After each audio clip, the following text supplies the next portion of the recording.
We're good? Welcome, everyone. We welcome you here to the Centerville City Council meeting being held on November 6th at 7 o'clock at Centerville City Hall. We would normally meet on the first and third Tuesday, but we moved it this time to Wednesday because of the election yesterday. It's great to see so many people out. It makes me think of when I went voting yesterday, and the people were out voting in person this time. I was driving home from work, and they said that down in Payson, they'd had a glitch down there, and so many people were coming out in person, and they had not planned for that many people to come in person. So we all have our own biases, but I like it when people can vote in person. So it was great to see that involvement. So welcome everybody that's here, both from the public, from our staff, from our council members. And speaking of council members, let's start with a roll call to make sure that we can do business tonight. So, Meekum present. I think we're going to need a few more chairs maybe. I don't want people to come in and not have nowhere to go. Summer Hayes present. Heyman present. Hurst present. Plummer present. all 5 council members present. Councilwoman Hurst, it looks like some staff's trying to pull some chairs together, so looks like we'll be good there. So thank you. Thank you, council, for all being here. And let's go to our legislative prayer thought from Councilman Brian Plummer. Thank you, Mayor. I'm just going to say a prayer before we speak or start today. Thank you. Our dear Heavenly Father, thank you for the opportunity to come here today and meet together as a community to discuss the issues that face our city, and thank you for the people that work to make this possible, the city staff, the public safety, and please bless them with the ability to do their jobs to the best of their capability. Thank you for the opportunity for the right to exercise our voting right in the election yesterday. Thank you for all of the workers that participated to make that happen.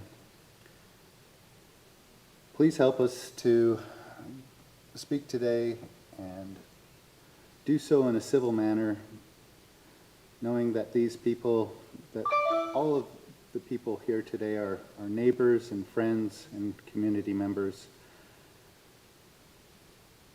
Please bless our great nation. And with that, I say these things in the name of Jesus Christ. Amen. Amen. Thank you, Councilmember Plummer. If you all rise and repeat the Pledge of Allegiance after me. I pledge allegiance to the flag of the United States of America and to the republic for which it stands, one nation under God, indivisible, with liberty and justice for all. Well, that's great to hear a packed room. That loud noise behind me as we do the pledge. Thank you, everyone. So the next on our agenda is the open session. Now, we do have on the agenda tonight just one public hearing matter. It's a public hearing regarding the zoning code text amendment, body art studio / tattoo establishment. So we will be having a public hearing for that particular matter. So that matter we will get to. So if you're here to discuss that matter, you can hold off on that. But this open session is for any other matter besides that anyone would like to bring up. We ask that you come to the microphone right here, state your name and where you're from if you're so inclined to say anything in the open session. Now, if you do come up and say anything, we'd like you to try and keep it to 2 to 3 minutes. We take it under advisement because if it's something that we need to bring up at a later time, because obviously we have to post things 24 hours in advance, so we can't get too heavy into any particular subject. But we'd like to have this open session to hear what might be on people's minds. So that open session is now available. if anybody wants to come up.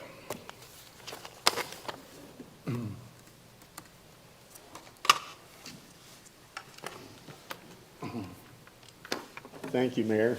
My name is Roger Barris. I live at 322 East 5th North here in Centerville.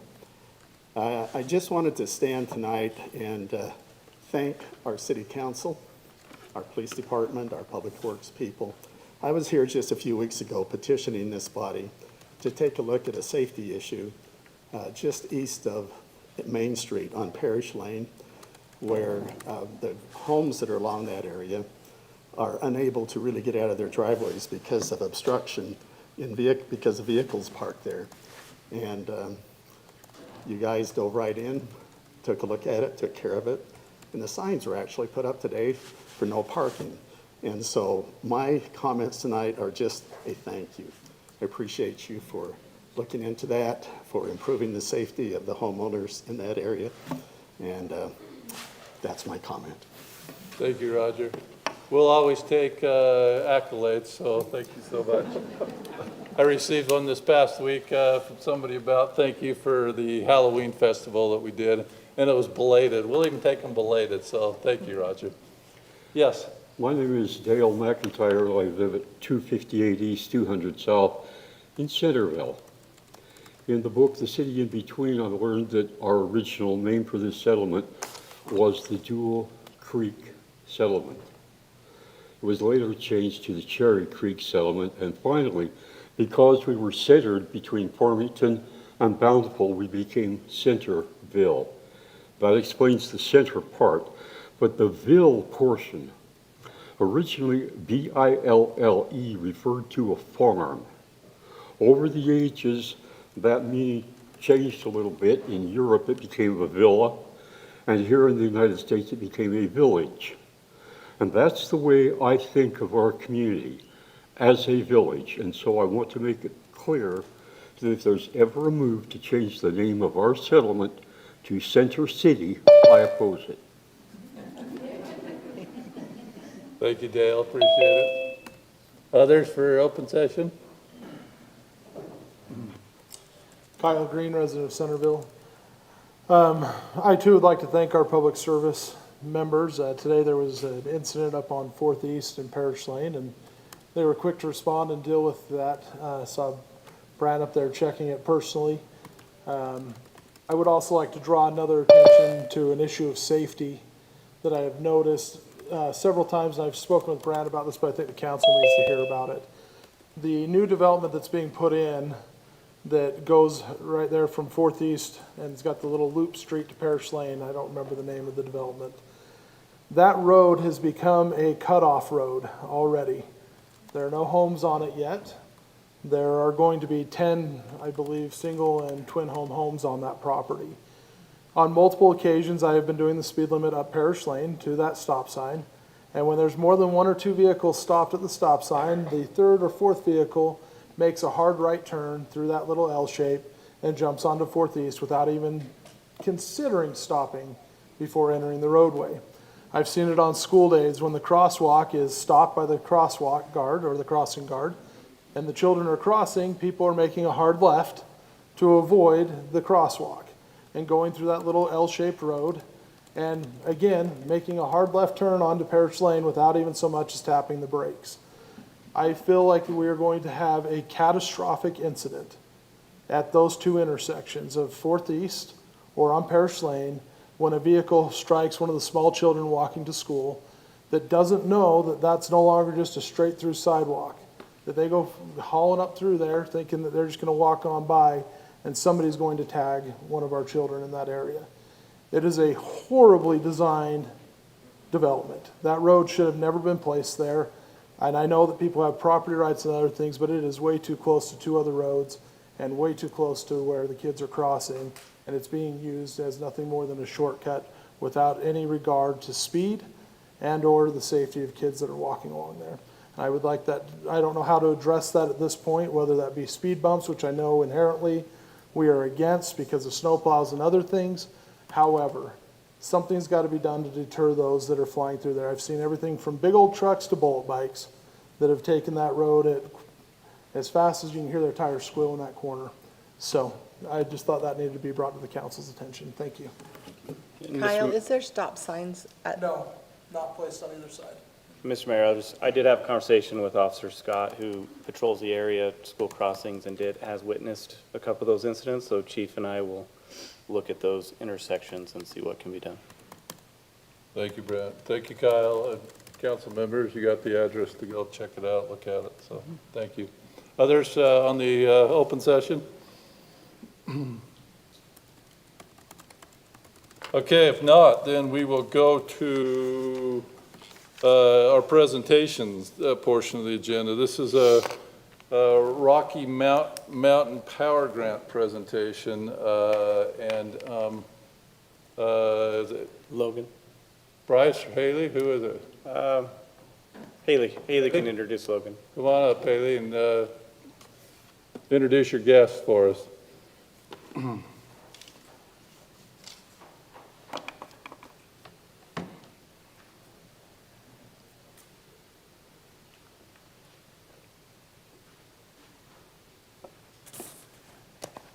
Want to introduce him, Haley?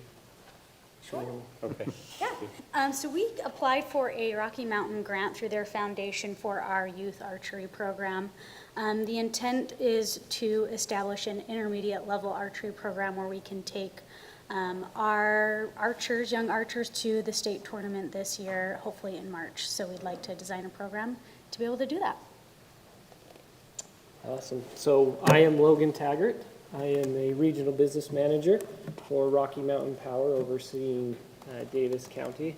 I am also, more importantly here tonight, acting as a representative for the Rocky Mountain Power Foundation. And so I want to make that clear that we are here on behalf of the foundation to award this grant as part of the foundation. So a little bit of history on the foundation and where it comes from. The Rocky Mountain Power Foundation's mission is to support the growth and vitality of local communities through charitable investments. Over the past 5 years, the foundation has awarded over $16 million to nonprofit organizations. So we want to make sure that we are contributing to these communities and helping in the growth and vitality of it. There are several different grant cycles that we go through, which the city here has applied for an application to receive a grant in one of those. We rely heavily on the community to identify where those opportunities are to support and benefit those communities. And so we're happy to be here to award this grant to you guys. And if anybody would love to come down, we'd love to have a picture as well. Let's do it. Let's get a picture. Thank you. Okay? And you've given us some grant money before, right, for our baseball program? Yep, yeah. We a few appreciate times. So, Yeah. yep, you've got a good team that continues to submit the applications, and, you know, we like to work with you guys, so. Okay, Great. let's get a photo shot then. Give them a round of applause. I'm gonna give them-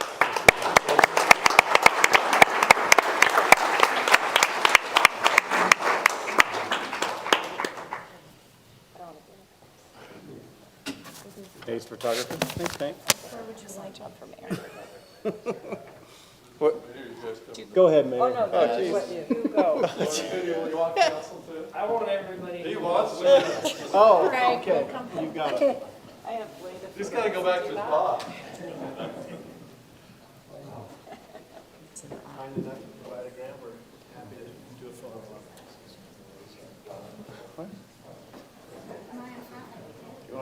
Yeah, I'm always in the middle of it.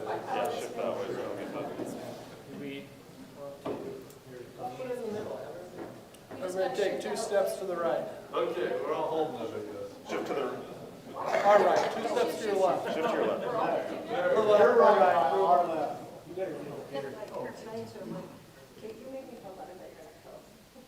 All right. 1, 2, 3. Okay. And for the city. 1, 2, 3. Got it. Thank you so much.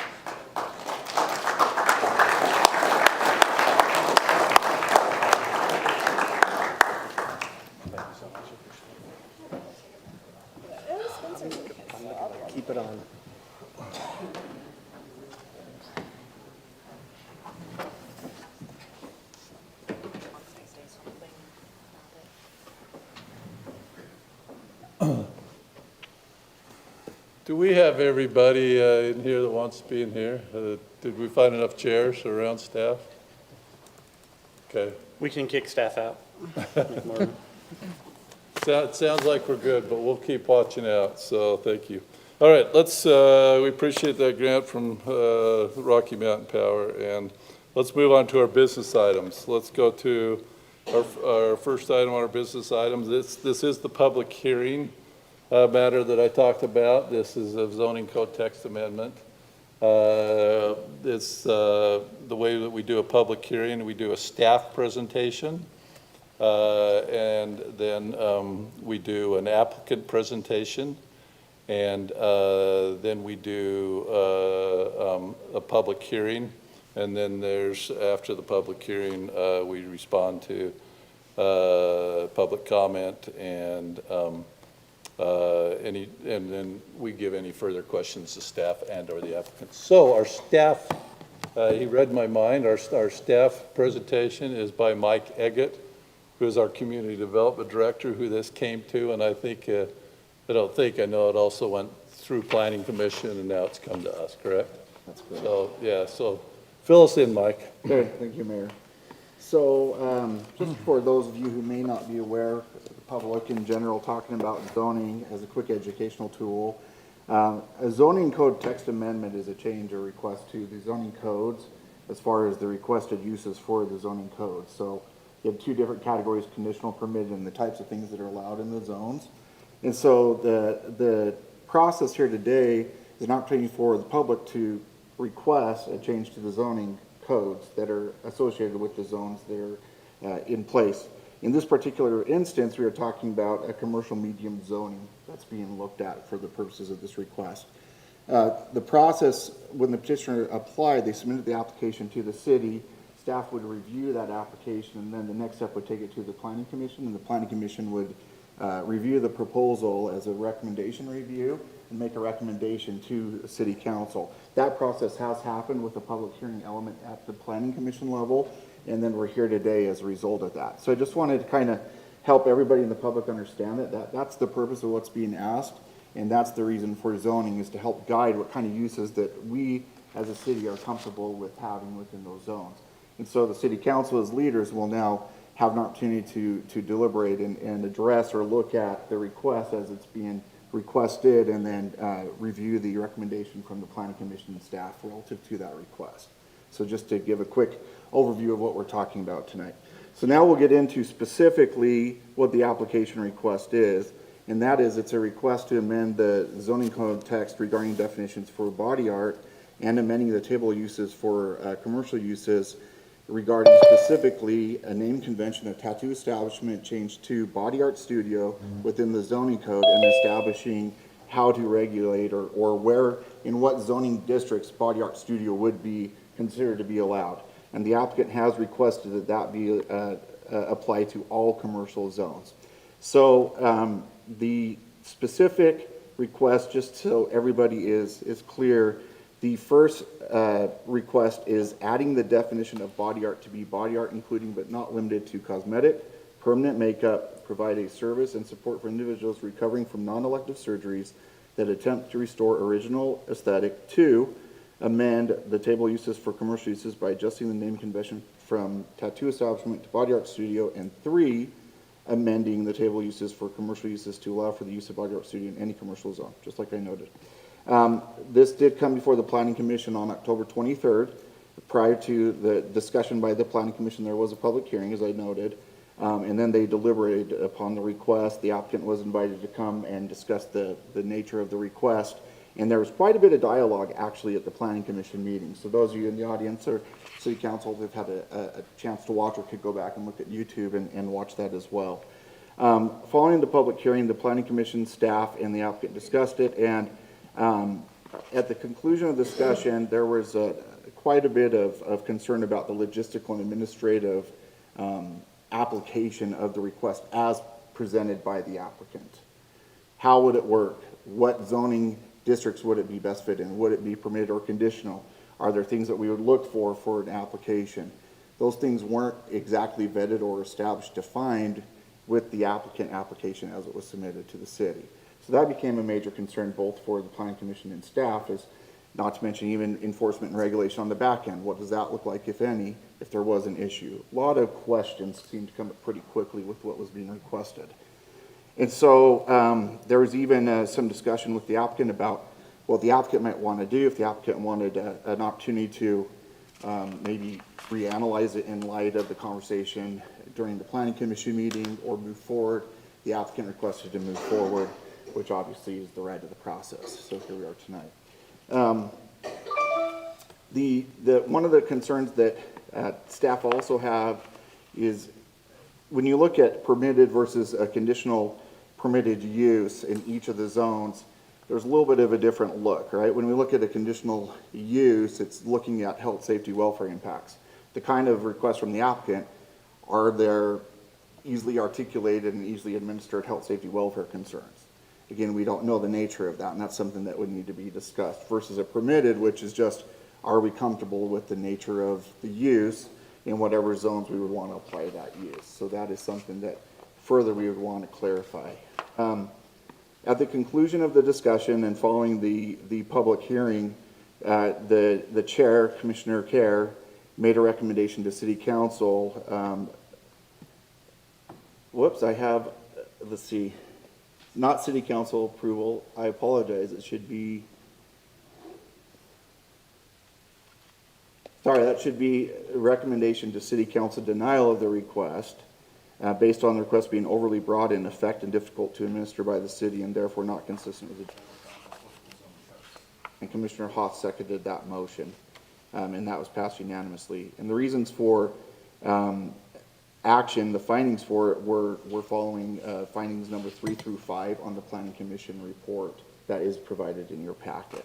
And so as you look at the Planning Commission voting table, you can see the 4 planning commissioners that were present in their voting record during the meeting.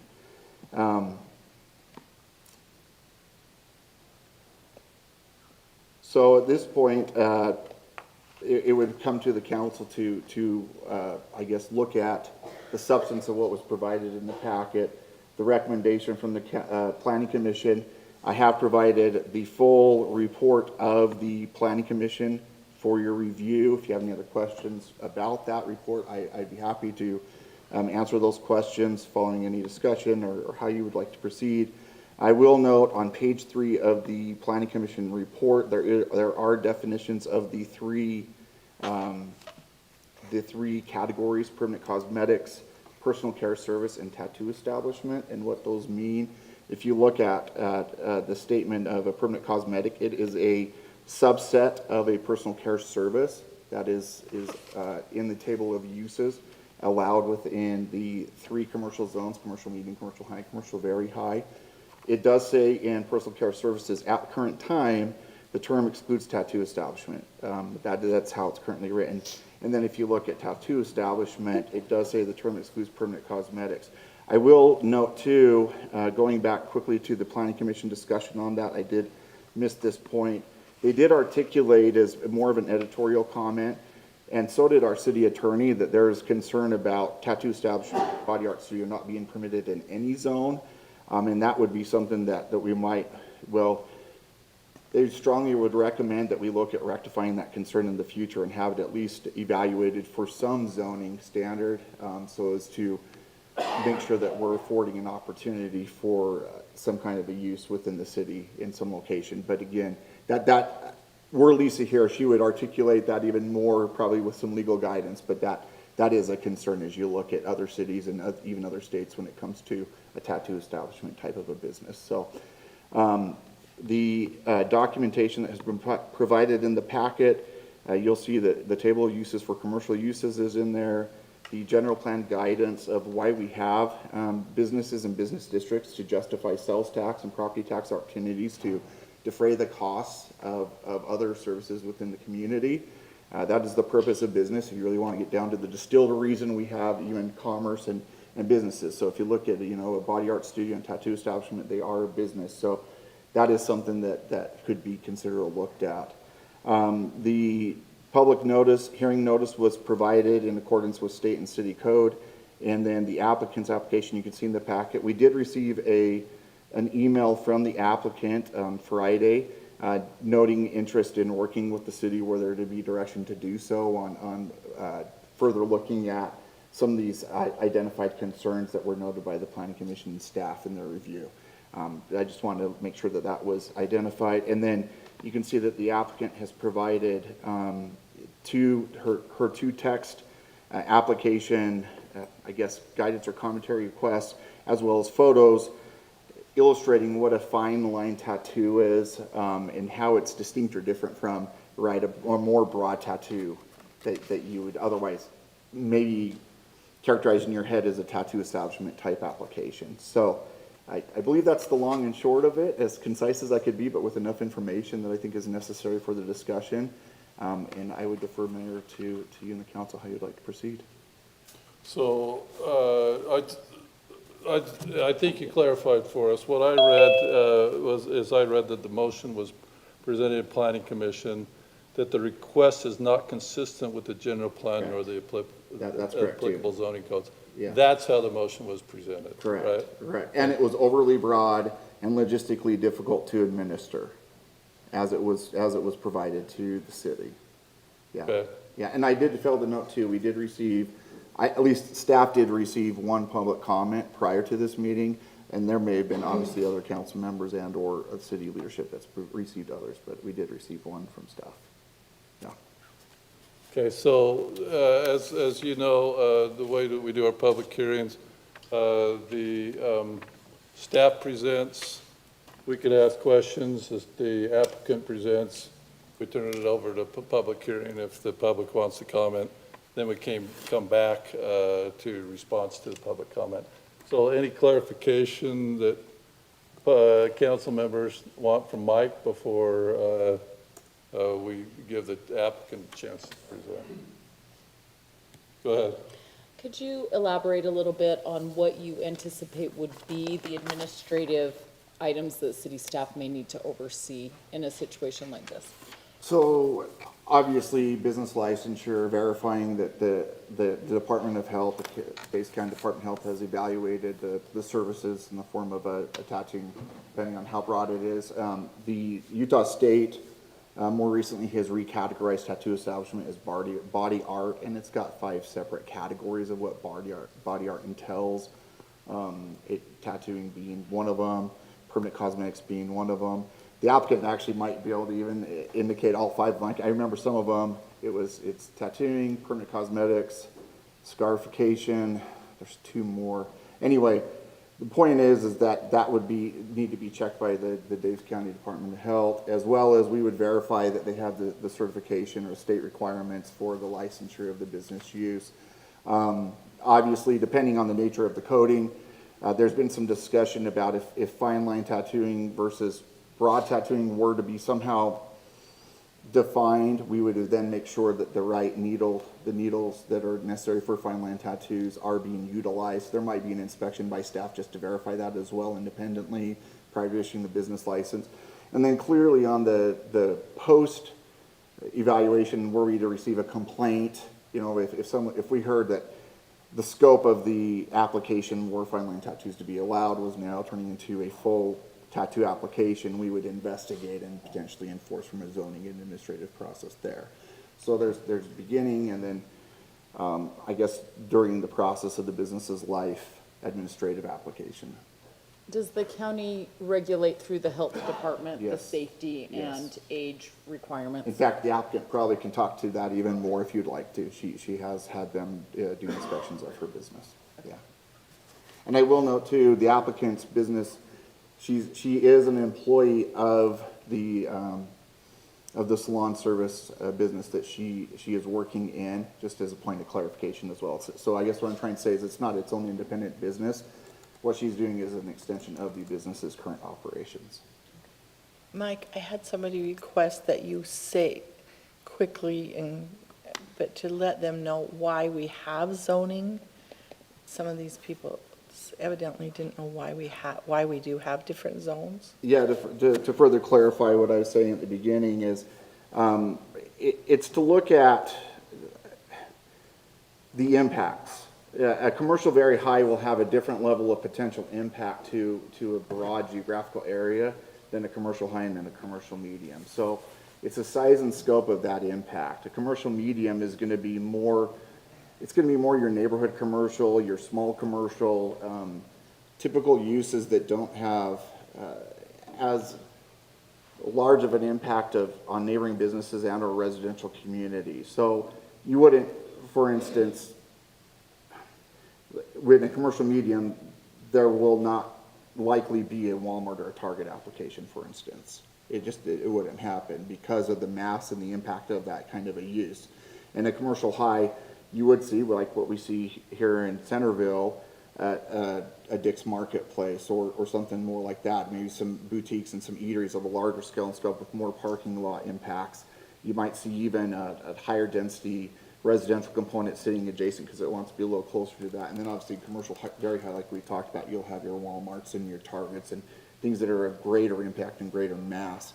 Because when you bring those kind of businesses in, they have lighting impacts and traffic impacts and those sorts of things. So you have size and scope zoning, like we're talking about specifically with commercial, but the same can be said for industrial and the same is said for residential in general. So the zoning changes from small to medium to high to very high do matter because they guide what kind of businesses are allowed in those zoning districts. Does that, I think, explain? Yeah, thank you. Yeah. And may I add to that, or question, we have the zoning, how do the overlays relate to that as well? I think we have 2 overlays that would be in this area. Yeah, so for instance, to answer your question, Councilmember Plummer, the Dual Creek Historical District is an overlay zone that has its own specific criteria relative to the historical and cultural nature of Centerville City. And so there are certain criteria as far as what kind of businesses can be in there, what are some of the architectural features or expectations of certain businesses in those areas along specifically Main Street and then the residential zones. What would it look like if someone in a residential area wanted to convert their home? It's trying to create a unique character or expectation for that district. Another overlay that might be looked at is the Parish Creek overlay, or not Parish Creek, sorry, the Parish Lane overlay district, where again, that's a large commercial center with multiple kind of zoning expectations. And again, it has its own set of standards, much like Dual Creek, but in a very different nature, trying to perform more commercial variation and even residential interplay with that commercial variation within that district. And then obviously you have occasionally, a plan development overlay zone that might have a very specific application. I'm not sure, obviously, with what we're talking about that has play, but that could have play in areas adjacent to where there are some special parameters that are negotiated with the city council and the city for maybe a benefit of a geographical expectation or enhancement to that area of the community, hopefully to the overall welfare of that area of the community, but then even more broadly, community at large. So hopefully that answers that. Mike, with regard to the overlays, is there anything in the overlays that prohibits types of uses? Described the Dual Creek Historic District, it's trying to protect the character, the architectural building, but I'm asking specifically with regard to uses. Not that I've seen in my review and study of the code, not specifically to uses. I know there has been some discussion historically about maybe a Main Street district that had talked about uses, but I know that was never put into place. Okay, thanks for all those clarifications. Any further questions for Mike, for the applicant? Can you tell me on the Dual Creek Historic District, from where to where? I'm looking at our interactive zoning map and I'm not seeing a boundary for that, but I'm just curious. I just want to make sure I know exactly where that is. It's shaded, it's basically just south of Porter Lane, along the entirety of Main Street, just east of 400 East and all the way to Parish Lane. Okay. That's the boundary. So if you look on the map, it's Porter shaded Lane a darker to color. Parish. Yeah, and Okay. then from 4th to Main Street. Okay. Yeah. Okay, thank you, Mike. Okay, we will probably have more questions for you after the public hearing, so thanks for that presentation, Mike. Okay, the applicant, Nicole Hutchins. State your name and where you're from, just for the record, like we have Nicole everybody do. Hutchins, and I live over on Brookhurst Circle in Centerville. Great. Did you want me to tell you what is covered in the body art permit? Is that what you asked when you said what was covered under that? And Mike said there were like 5 of them when you asked. Oh, I was just curious as to What know they regulate? who oversees and, you know, watches over the nature of this type of a, Yeah, and it is the Davis County Health Department. okay. Okay, I have written some stuff down. So, ladies and gentlemen of the City Council, thank you for the opportunity to speak before you this evening. My name is Nicole Hutchins. I have lived in Centerville since 1993. I attended J. Taylor Elementary, Centerville Junior High, and I've graduated from Beaumont High School. I'm a wife to Cody and a mom to 5 really awesome kids. I'm a permanent makeup artist, a fine line tattoo artist, and a hollow needle piercer. I'm here tonight to advocate for a change that reflects our community's evolving values, freedom of speech, and supports artistic expression, creativity, and inclusivity, specifically the legalization of fine line tattooing in Centerville. Amending the codes to allow for fine line tattooing to be included under the personal services code, along with fine line tattooing to be allowed in a medium commercial zone. Fine line tattoos are not merely body art, they are a form of self-expression and cultural significance for many individuals. As our community grows and diversifies, it is vital that our regulations keep pace with the changing landscape of personal freedoms and artistic endeavors. Fine line tattoos are defined as a tattoo that uses fine needles to create a delicate, intricate design with thin lines. Fine line tattoos are often softer, lighter, and thinner than traditional tattoos. Fine line tattoos are known for their meticulous detail and artistic expression. They often feature fewer bold lines and more attention to artistry than traditional tattoos. Fine line tattoos play a crucial role in the healing journey for many individuals facing physical and emotional challenges, people recovering from surgeries, trauma, and other life-altering experiences. It is also important to note that medical tattooing is also not allowed currently in Centerville city limits. Medical tattooing, for example, would be for those who have undergone mastectomies due to cancer diagnoses. The artistry of medical tattooing can restore not only their physical appearance, but also their sense of identity and self-worth. I would also like to note that fine line tattooing and medical tattooing is a form of art just like permanent makeup, and the exact same equipment is used for all 3. I do believe there is a lack of information and knowledge on fine line tattooing. Tattooing has changed significantly over the past decade.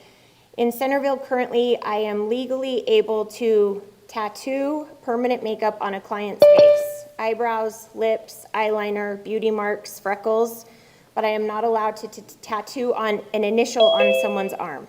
Even though I am using the exact same needle size, the exact same tattoo machine to perform both forms of art.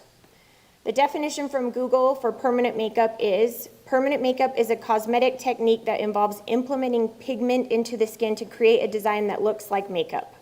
It's also known as cosmetic tattooing, micropigmentation, or dermapigmentation. From Google, the definition of fine line tattooing is tattoo, a fine line, medical, or traditional tattoo, the art of depositing pigments into the human skin by the use of a needle and machine to create designs. Both of those definitions use similar, if not exact verbiage to define each art. So let me say again, I use the exact same equipment, the same needle sizes, the pigment, the ink, the same tattoo machine to tattoo a set of eyebrows on a client as I would an initial or a design on their arm. Here in our great state, or even in our same county, cities have recognized the economic benefits of a more open tattoo culture. By allowing artists to operate, we can support local businesses, it can boost our economy and enhance our cultural landscape. It's additionally important for me to note that our police force here in Centerville has established a tattoo policy of their own that acknowledges the presence of tattoos in professional settings. This acceptance underscores a broader societal shift towards recognizing tattoos as a normal part of personal and professional identity, rather than a stigma. Embracing tattoos fosters a sense of community. It allows us to celebrate our differences and to create a space where everyone feels accepted. Revising our tattoo laws can pave the way for greater awareness of acceptance of all forms of tattooing, medical and artistic alike. It sends a powerful message that we prioritize health, healing, and personal expression, which is a First Amendment right. How is it not discriminatory for me to tell my client that I can tattoo a set of eyebrows or freckles for her, but I cannot tattoo her son's name on her arm? I am already an established employee of New Trends Salon. New Trends is located at 66 North Main Street in Centerville. It has been owned and operated by Dell and Karen George for 40+ years. Dell and Karen have been wonderful to work for. The Davis County Health Department has issued the salon, New Trends, a body art permit. The health department regulates permanent makeup, piercing, and tattooing here in Davis County. They came and visited the salon. They can check in on me anytime. The inspector came out and met with Dell and I probably 6 to 8 weeks ago.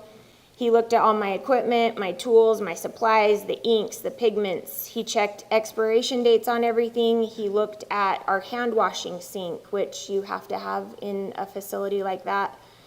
In his exact words, he said, "You have passed with flying colors." The Davis County Health Department issued New Trends Salon our body art permit as of September of '24.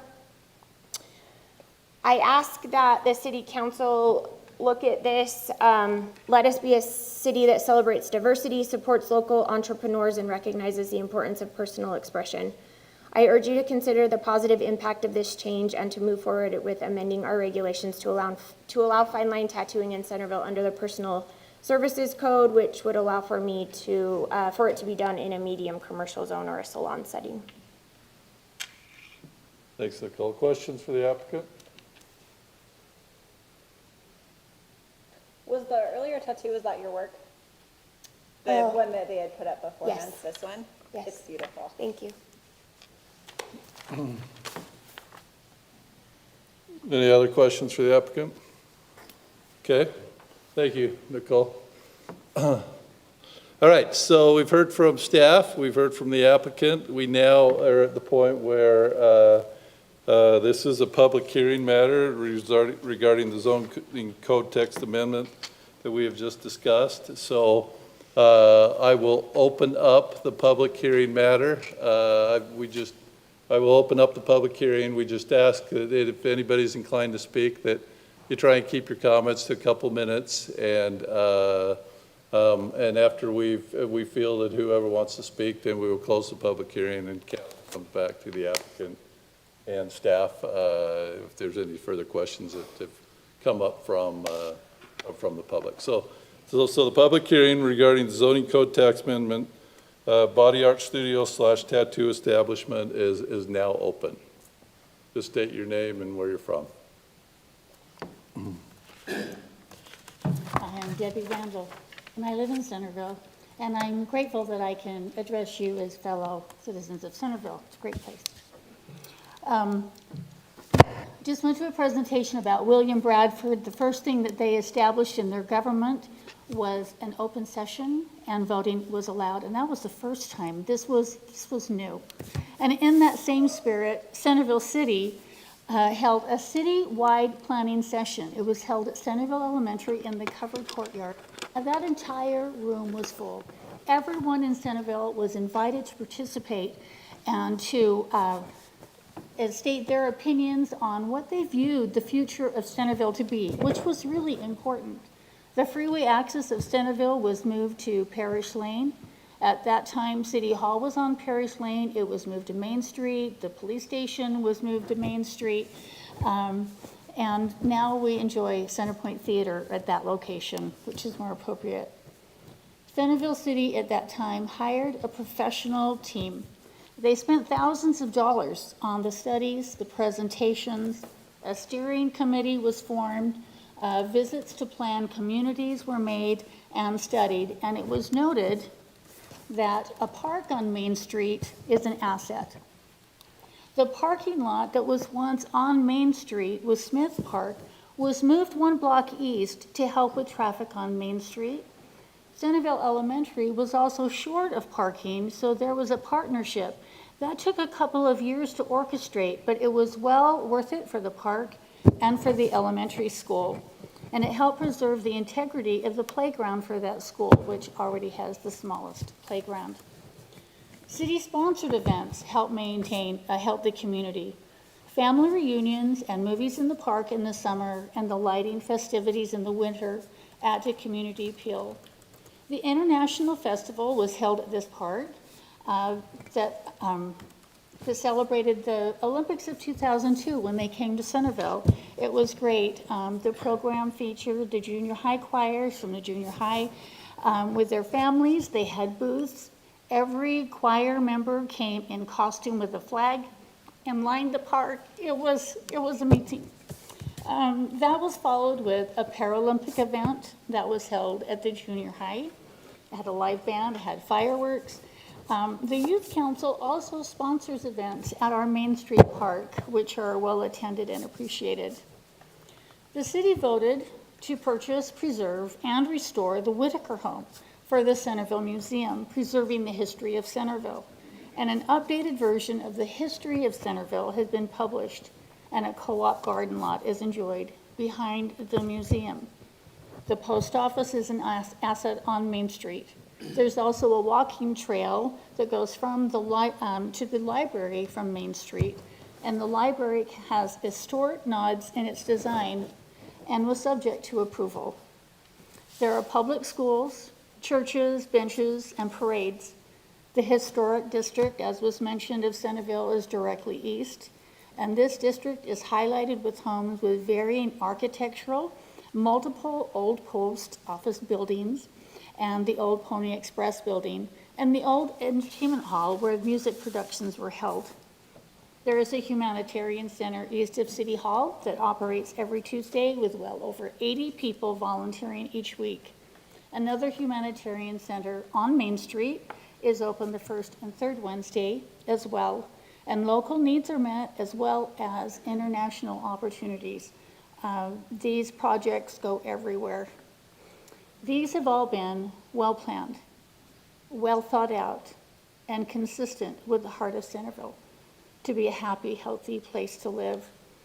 We appreciate our opportunity to vote, and we elect you, and we are entrusting to your care the ongoing preservation and celebration of Centerville. Thank you for your time. Thank you, Debbie.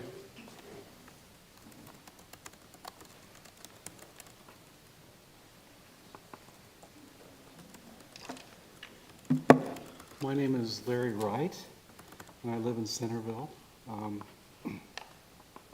I really appreciate the comments that Debbie has just given us, telling us a little bit about the wonderful history that we have here in Centerville. And I also want to thank you for serving on the City Council. Having served on the council for 8 years, I know just how hard it is and all the reading that you've got to go through and the research that you've got to do. So thank you for that. I'd like to just share some of my concerns and observations about this particular request. And I don't want to bore you with things that you already know, but on the council, you have a chance to look at a lot of applications for ordinances, possible modifications, and so forth. But one thing that as a council you don't want to do, I don't believe we want to do, is make a change to the ordinances based on business planning. Usually it's the business planning that informs the business on how they should comply with the ordinance. And so in this case, we're really looking at the use of these ordinances to provide a protection to the city, providing the standard. They're providing kind of a safety rail, a bulwark against potential changes that could affect the well-being of our community. Now, listening to Nicole, I think she clearly knows what she's doing. And that's not in question. It's not even a question about whether this is a tattoo parlor or something else. It's the fact that we have someone making a request to change an ordinance that's going to have an impact across the community. And as you know, the state of Utah has laws about certain types of businesses that affect youth, require an age requirement to be able to participate in.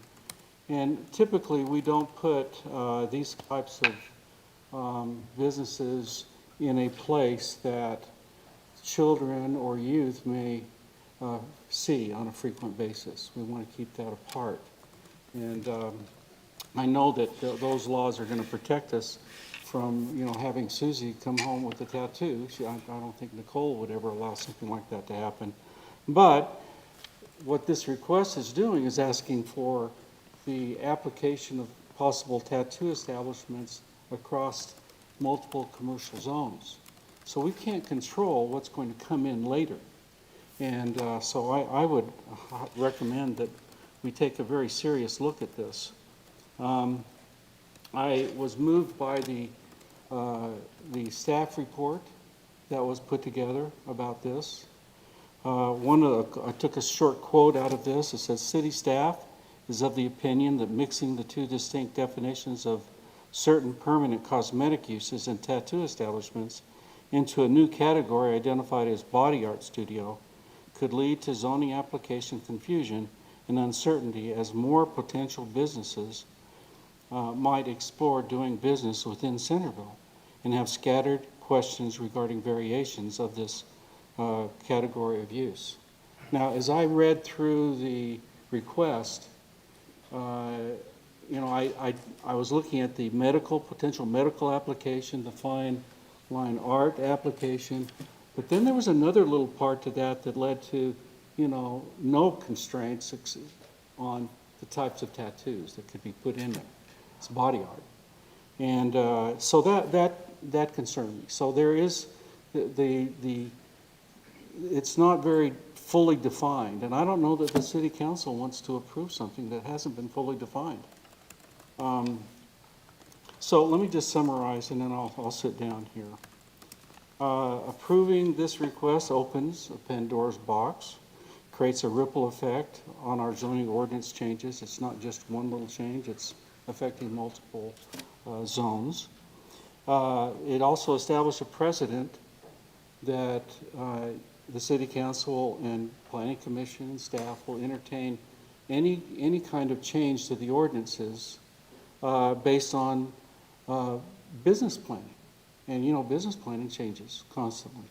And so we certainly don't want that to happen. Otherwise, you guys are going to be too busy. And then also the age limitation component. It may not affect Nicole, but if the changes are made, it could affect other youth, walking down or being exposed to where those establishments are located at. Right now, we don't have any provision for tattoo establishments in Centerville. And I don't think that was an oversight. I believe that was by design. So I'd like you to consider that. Again, thank you. I want to thank the Planning Commission for their recommendations, the staff's comments. I think they did an excellent job in providing the type of information that you need to make a decision. I would recommend that we deny this request. Thank you. Thank you, Larry. My name is Dale McIntyre, and I live in Centerville. We've gone from a settlement to a farming village. In fact, when I was a boy, I participated in the farming part of this farming village. I worked for Ralph and West Hingy, pulling weeds out of their parsnips. At that same time, I attended Centerville Elementary School. I walked from 200 South in Centerville to the elementary school right up here, and I crossed one sidewalk that paralleled a street. We were a small town. We had a hometown feeling. About that same time, on the 31st of December, 1955, my brother-in-law invited me to go with him up to 2-Bit Street in Ogden, 25th Street. And we parked there so that we could watch the drunks walking in and out. And they were entertaining. It was fun. until a man fell down and landed on his face. And when he stood up, he had blood pouring down his face. And as a 10-year-old, that affected me. And my brother-in-law, Lauren, could see that it affected me, and so he backed out, and we went down the street to look at another place where we could watch the drunks. And as we passed, I saw a pool hall, I saw another bar, I saw another bar with a pool table in it, and I saw a tattoo parlor. Now, those things stuck in my mind as a 10-year-old boy. And my feeling about Ogden changed. My respect for the Ogden changed.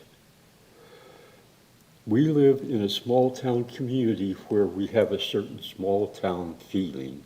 It's a part of our heritage.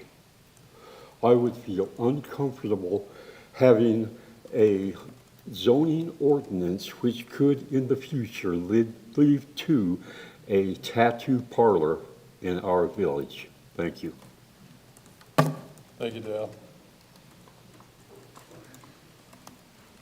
Hi, my name's Carrie Montoya. I live in Centerville City in the Dual Creek area, 20 South 400 East. I love that we have a small town feel, but a bustling city right around the corner. I love that we get to watch the 4th of July parade. It feels like small town, but I can run to Walmart or Target and a Jiffy and not have to drive 20 miles down the street to go to a grocery store. With that being said, tattoos are considered to be an artistic expression entitled to free speech protection under the U.S. Constitution. Many courts have ruled that tattooing is a form of expressive speech protected by the First Amendment, and that zoning restrictions on tattoo shops violate this right. Some examples of court cases, I will just state 3 of them that have come up in the United States that have ruled against bans on tattoos and tattoo parlors include Coleman versus the city of Mesa, Arizona. The Arizona Supreme Court ruled that tattoos are a form of speech, freedom of speech. Anderson versus City of Hermosa Beach in the Ninth Circuit, in the Ninth U.S. Court of Appeals, ruled that the business of tattooing, the tattoo process, and the tattoo itself are all protected by the First Amendment, and that it's unconstitutional to have any zoning bans. And in the Barilla versus City of Key West in the 11th U.S. Circuit of Appeals, invalidated Key West ban on tattoo parlors, saying it was unconstitutional to not allow tattoo parlors or tattoos. The Utah County Health Department oversees the facility of body art facilities, including tattoo shops. To operate a body art facility in Utah County, you must apply for a permit, pay the fee, meet all safety, sanitations, and sterilization requirements, meet all requirements set by the Utah County Health Department, post the permit visible in a place, and they oversee that process, so they make sure that those needs are being met. I don't have a tattoo. I will never get one. I don't like them myself, but I do believe in protecting our rights. And as it has already been stated that tattoos are a form of free speech, I believe that we should be allowing tattoo parlors in the Centerville city, and so that we can protect those freedoms in all commercial zones. Thank you. Mayor, can I ask a question? May I be permitted? I was just wondering if you happen to have case citations for those. I can get them for you. Can you spell Hermosa Beach? Yep. H-E-R-M-O-S-A. H-E-R-M-O-S-A. E-A-C-H. You said that was in a Ninth Circuit case? Yes, Ninth Circuit in 2010. That was a 2010 case? Yep. When was your Arizona Supreme Court Coleman v. City of Mesa case? 2012. Thank you. And the Varela, can you, I'm sure I Yep, spelled that wrong in my notes. it's B-U-E-R-H-L-E versus the city of Key West. Can you do that one more time? Yep. B-U-E-R-H-L-E versus the city of Key West in 2015. And that was an 11th Circuit case, right? Correct. Thank you much. You're welcome. Thanks, Carrie. Okay, you people know I've been in business in Centerville for over 40 years. And if you think we would allow any... Can you help us to know who you are? Oh, I'm Karen George. Okay, I'm just for- owner with my husband at New Trends in Centerville, Utah. Thank you, Karen. And anyway, been in business for over 40 years, and we would never allow anything that we thought was unsafe going on in our salon. It is very privately and very securely monitored, and she's done a great job, and she's passed all of her requests and tests. Owner of New Trends Hair Salon, 66 North Main. For over 40 years, we've established a wonderful business there. It's provided community service, beautifying the company, the community for over 40 years. We would just like the opportunity to provide this service to those of the community that would like it. I know there's some that look down the nose that think that maybe this is what is this going to do to our community? But I think you have to be careful to classify a lower class citizen that would want this type of service. I think you have to be careful there. So, yeah, we would just like to provide this service for the community that would like to have this service. And thank you for your service to our community. Thank you. Thank you, Georges. My name is Brett Haig. I've lived in Centerville for 44 years. I am the office manager at one of our elementary schools. I take care of 525 kids a day. I listen to them cry, I help them get ice, I put Band-Aids on their knee, and if we are worried about the kind of person who is going to get a tattoo being by our kids, then I should not be working in an elementary school. Our principal has several tattoos. All of our staff members have several tattoos. Tattoos do not mean that you're a bad person or that you're going to do bad things. Our kids are surrounded by tattoos. Their parents have tattoos. Their parents have piercings. And to think that people that have tattoos is offensive, and kids are fine around people with tattoos. I spoke about my tattoo at the Planning Commission. I wasn't going to speak about it today, but I will just tell you very briefly about my tattoo. My tattoo is an ampersand, and I have 3 dots by my ampersand. In my life, I've been very suicidal. I've been hospitalized. And my tattoo reminds me that my story must continue. And when I'm feeling suicidal and I'm making plans, I look at my tattoo and I remind myself that that's why I'm here. My tattoo advocates for suicide awareness. It reminds me why I'm alive, and the 3 dots by it are my 3 kids, and they remind me why I am here. My kids know why I have my tattoo. People see my tattoo and they come and ask me about suicide awareness, and I'm able to tell them places, resources, and places to get help. I'm not saying tattoos is going to solve suicide. I'm just saying that tattoos are used for many reasons. Besides just art, they are reminders of our heritage, our ancestors, and why we're here. Thank you. Thank you, Brooke. My name's Brian Coombs. I'm a Centerville resident, 526 Old Farm Circle. I'm also a business owner here in Centerville and run a nonprofit organization based in Centerville called the OCD Foundation of Utah.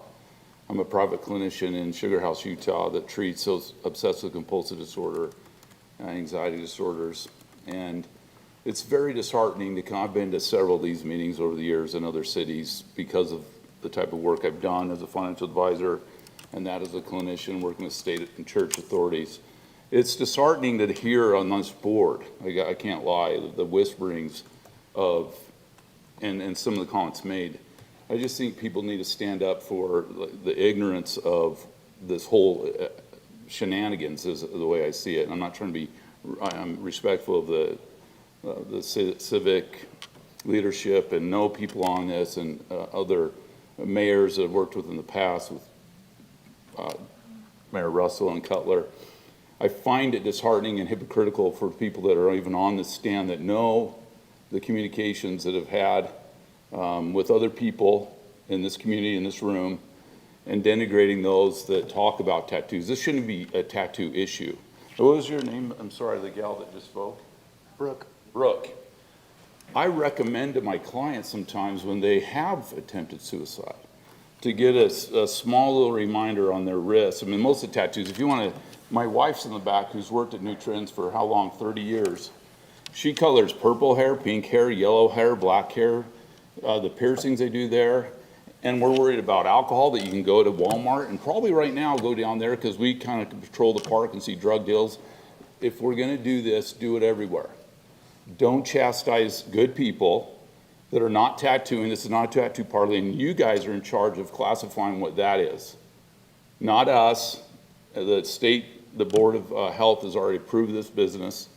The owners of the business have been here longer than most of you people have probably lived here.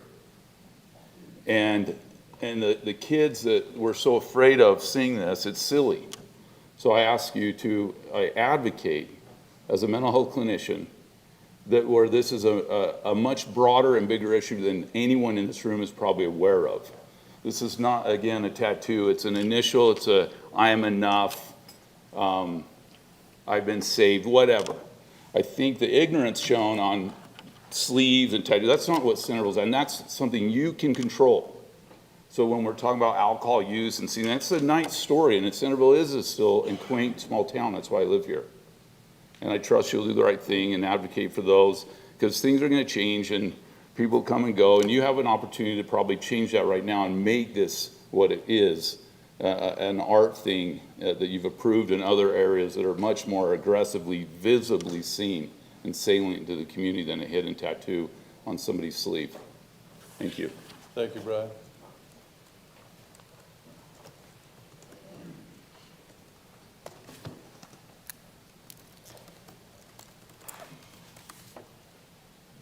Nancy Smith, Centerville. Doesn't seem to be a very powerful microphone. Can you hear? Mayor, council, staff, thank you for this opportunity. My comments tonight are not so much against the petitioner, but against the location. Our city planner talked about our zoning ordinance and why we have zoning laws, and I would just like to add to that, zoning laws do protect us. And the prime purpose of a zone is to protect all areas within the community. And historically, they identify 3 reasons why we have zones. 1, to geographically separate uses that are thought to be incompatible. 2, to prevent new development or uses from interfering with existing uses. And the 3rd one, to preserve the character of a community. So the question is this application before you tonight, will it honor all 3 of those purposes? I also want to indicate or share with you my feelings about the history of Main Street. I think that we have to know our history. We have to know where we've been in order to know where we want to go. Main Street has had more residential homes on it than commercial. Homes were here first, commercial came later. Over time, the city changed because of council decisions that were made. I'm not going to run down all of these, but I want to give the audience here a flavor that supports that statement. The B.H. Roberts home was torn down and became a 7-Eleven store. A horse pasture next to a single-family home was replaced with the car wash. Hepworth's Flower Shop was first a home owned by the France family before it became commercial. A home was torn down to build the Pitt Dental Office. The corner of Main and Parish, the east side, was a home before it became Papa Murphy's. When we bought our home, which is a half a block just east of Main Street, the uses were very low impact in this area. And we've seen a lot of changes because of the different councils that have come and gone and the zoning changes that have been made. For example, single-family homes at one point were taken away and could no longer be built on Main Street in order to attempt to develop the more high-impact, intense commercial. That was soon changed, but in the meantime, 2 homes actually were torn down so that City Hall could be built here, which is great. A rock home was removed to build the post office. Another home was removed to build the Samuelson Dental Office. And Eugene's Brown home was torn down to build the Main and Center building, and I could go on and on. All of the homes up and down Main Street were here first. So my point is that homes were here long before businesses. Then about 20 or 25 years ago, an evolution started to return back to the thought that maybe Main Street was still appropriate for residential homes. And Debbie Randall alluded to the fact that we had an incredible amount of public input and a ton of money was spent to create a vision for Centerville and the planning of a general plan. There were certain uses that were removed at that time, the car lots, car washes, restaurants, single-family homes were restored. So over time, these things have changed. And why is this significant? Because the wording in the general plan was updated and intentionally established to reflect the values of that specific area for residential homes and the businesses. And we cannot forget that. Zoning laws do protect. They protect everyone, new and old. My point is the general plan for this area is very specific. It's a plan that we can hang our hat on and outlive council members that may come and go, that may serve only 4 to 8 years. A general plan is here to last a lot longer than that. Phrases found in the plan are encourage development that is sensitive to the city's heritage, promote a walkable community, minimize potential conflicts between adjacent land uses, encourage single-family homes, promote the South Main Street corridor as a place of destination and residence, as the cultural, civic, and community heart of Centerville, preserve the existing land use, quote, and last but not least, quote, protect the interests of existing residents and businesses, end of quote. But the city went one step further, as also alluded to by your city planner and a prior comment. They created a historic district further to strengthen the vision and the intent of this area. And I won't read that, but I will give you a handout that has that in it. And while I don't see a body art or tattoo parlor as something evil or bad, I think it's appropriate in its appropriate place. At the same time, I don't see it as even as a nightclub or as a tavern or a liquor store. Common sense indicates that nobody would want to put any of that next to residential homes, correct?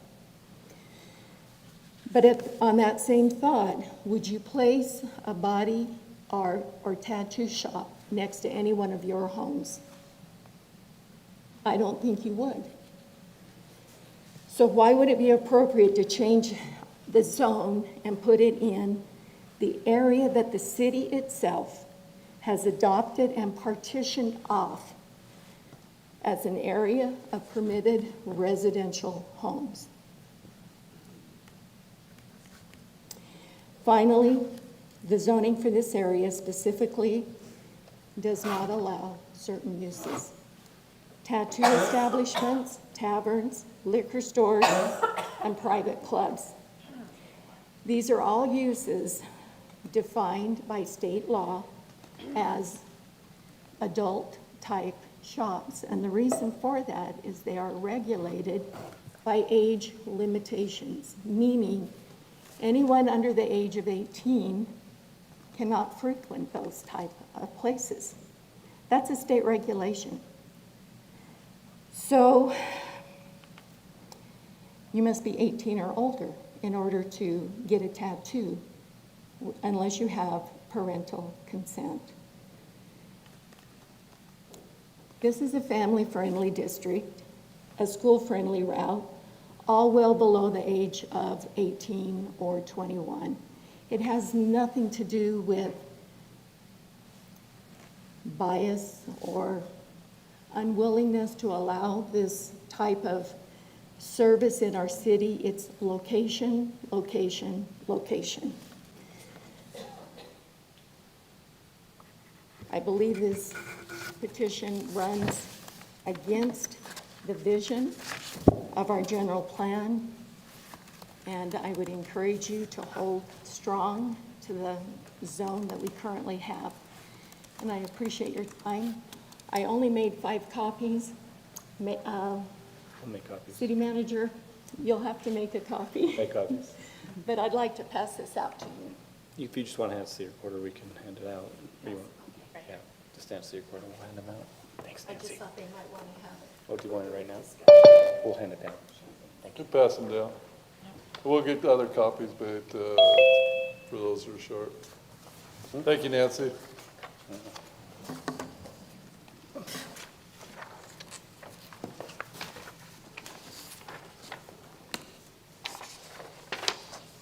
Ed, Hello. hi. I'm sorry, I don't have a statement prepared as eloquently as some of the folk here. My name is Chandra. I am a resident of Centerville. I spent 10 years in EMS, running ambulances, working in emergency rooms. I also currently work for the Utah Department of Corrections. I spend a lot of time in the prison. So, just to give you an idea, when you say tattoos, my first thought goes to prison tattoos. And if you've ever seen a prison tattoo, they are not safe, and they're given out in a terrible and unclean manner. As long as they're being given out safety, and it sounds like they are abiding by the safety and health guidelines, then already heading in the right direction. I've heard a lot of talk here about preservation of the town. I do respect the history. History is what builds the path that moves us forward. However, history is meant to be regarded, preserved, and honored. It is not meant to be a template to be moved forward. It is meant to be treasured and to have lessons learned from. It is not meant to be the structure of the building that moves onward to how we treat our community. When I live here, okay, I mean, we've heard discussions about would you put a tattoo parlor next to your home? Well, I live here, and I would like the services that I require and frequent and desire to be somewhat near to my home so that I can access them in the city, right? I probably wouldn't want one next to my home unless they had, good hours, because I like to go to bed early because I'm an old lady now. But I would like it in my city where I can access it because it is a service that is in demand, and it's something that's important to a lot of people, not just for aesthetic purposes, not just for personal reasons, but medical tattoos. I spent 10 years in EMS. I can't tell you how many tattoos I've seen that say type 1 diabetic, epileptic. I've even seen DNRs all over people, which, just so you guys know, DNRs are not legally binding if they're tattooed on your skin, just so you know. But I've seen those things, and they're useful in some circumstances, especially for epileptics that say things like, do not call an ambulance, okay? I understand the personal meaning. The lovely lady over here that shared her mental health struggles, incredibly meaningful. And yes, sometimes looking down to those things can be an anchor and a reminder of the things that we've gone through, and it can provide personal strength for us. Keeping things out of the view of children reminds me of the Zion Curtain. I don't know if you guys remember the Zion Curtain by any chance, about the alcohol. Remember, they don't want children seeing alcohol being poured because it's supposed to, it basically, when you hide things from children, it creates curiosity, and they want to start asking questions. I think it would be personally, and this is just my personal opinion as a young parent, to probably have these open discussions with children. Choosing to hide things from the children for the sake of protecting the children does not give them the opportunity to learn about the world that they live in and that encompasses them. So having a tattoo parlor, old-fashioned term, having a tattoo place on a street corner and they see the sign that says tattoo opens a dialogue for you to be able to talk to your child about it and get them to understand that, yes, this is a thing that exists in the world. You don't need to cover their eyes and say, don't look at it, it's evil. I think that it opens up an opportunity for them to learn about the world around them. There's an age requirement for a reason. That also means, and as far as I understand, that means that children can't walk into the establishment unless they're over 18. I'm not completely sure on that. So yes, there is an age requirement, and for a reason. 18 is the adult age. We can make decisions for ourselves, right? That's why there's an age requirement. Some of the other things I've heard mentioned in here about how tattoos have negative connotations, I would like to point out that connotations are not strict definitions. They're subject to personal interpretation and life experiences. And as far as I understand, when we're speaking of zoning, we're not, are you adding onto the building to create a new area for tattooing? No, it's existing in the same area. They're not adding a wing. They're not adding a parking lot, as far as I understand. It's an existing area that they would just be able to add more customers into, right? Probably a couple more cars. Ultimately, what I'm getting at here, I understand that there are problems. I understand there's roadblocks. I understand that there's specific lines and things that have to be followed. And I'm all for that. I work for the government. I understand the fine print. I know the things that have to be done. but I do think that it needs to be scrutinized a little bit further about some of the reasons that people are opposed to some of the zoning. I do think that tradition is the corpse of wisdom. So I think that the longer that we hold on to things just because they have been in the past doesn't mean that they're the best for our future. And that's my time. Thank you. Thank you.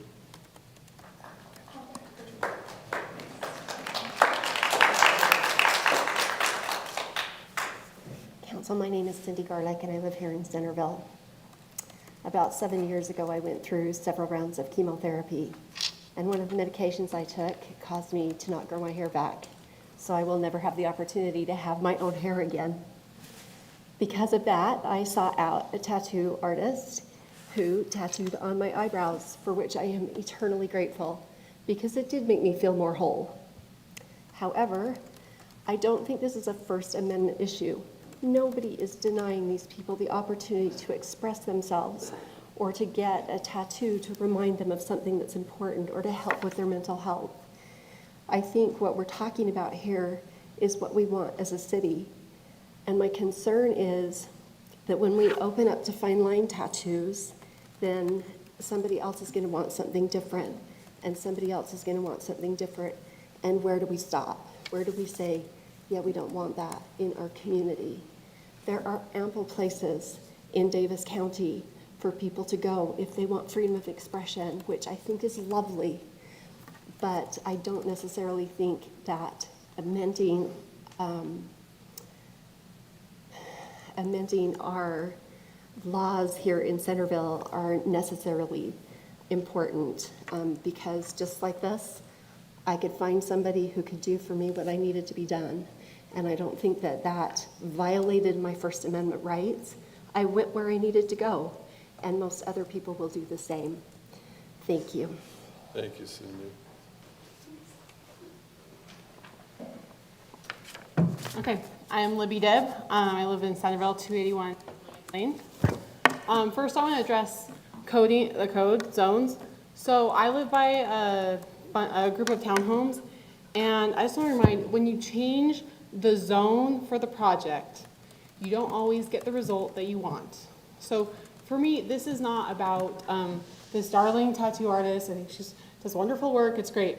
But when they did the townhomes in my neighborhood, from what I understand, they zoned it because a builder came to them and said they were going to put in like not like a nursing home, but it was like an assisted living center, and they needed high density for that project. And they got approved in the zoning. Oh, and guess what? The builder changed the project, and then they built a bunch of townhomes. Is that correct? Kind of, somewhat along? So to me, when I think of this example, they want to change the zone for the person, for their personal interests, that is not matching the needs of the community. So we have a unique Main Street, and as a city, we get to decide what our Main Street's going to be like. Are we going to be like Salt Lake City, Kaysville, Bountiful? So we get to decide. And we also have the dilemma that we're close to residential. And our Main Street happens to have 3 schools. It has Stewart, it has Centerville is like a little right behind. My kids go to Centerville. My kids bike on Main Street every time they go to school on their way to school. So they do pass by that area. So the area is naturally designed to be family friendly. Now, it might seem discriminatory to not allow certain businesses, but if there was a liquor shop applying, do I have anything against people who drink alcohol? No, it's an adult behavior. You have to be a certain age to participate. Same with like a smoke shop. So if like a smoke shop or a vape shop, like it has a natural inclination to attract like other businesses are alike. I called a couple tattoo parlors. I called Lucky Bamboo and asked them a few questions. First of all, they're located in high commercial. And second of all, I asked them, they had a vape shop right next door. I talked to another person the other day, and she's like, she went to a permanent makeup shop, and I did think they offered fine line tattoos. It was a full-on body art shop. And then she acknowledged, oh yeah, there actually was a vape shop right in that complex as well. So I think those businesses go together more than as if you just do the permanent makeup. It's just, it's not bad. It's just an adult behavior. It's not like, I'm not trying to say like I hate tattoos or hate people who have tattoos. I totally like respect those decisions for adults. I think it's great. Also, free speech and expression.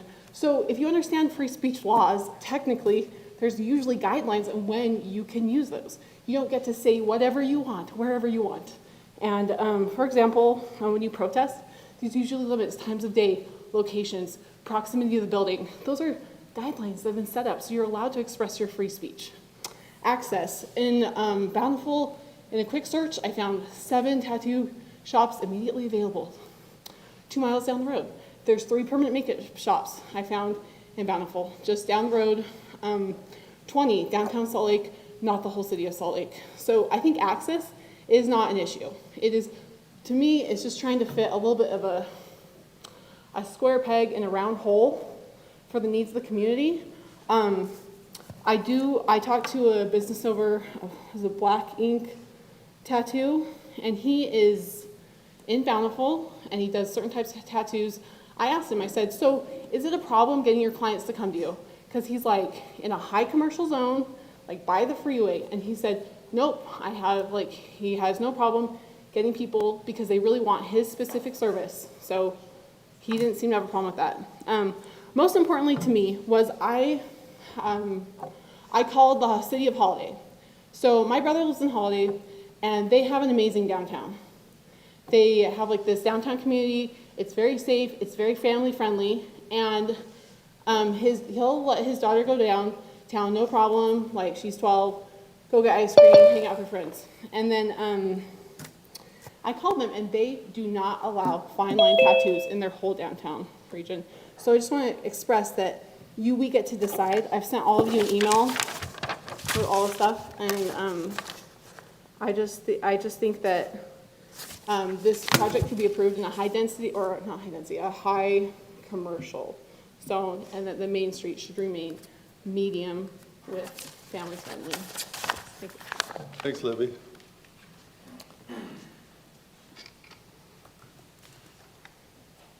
It is a nice opportunity tonight, not only to speak to you, but to hear the responses of the community. And I have great respect for those who have spoken. I have to admit that I've learned a lot about tattoos tonight that I didn't know. And I appreciate that there are definite physical contributions as well as emotional contributions.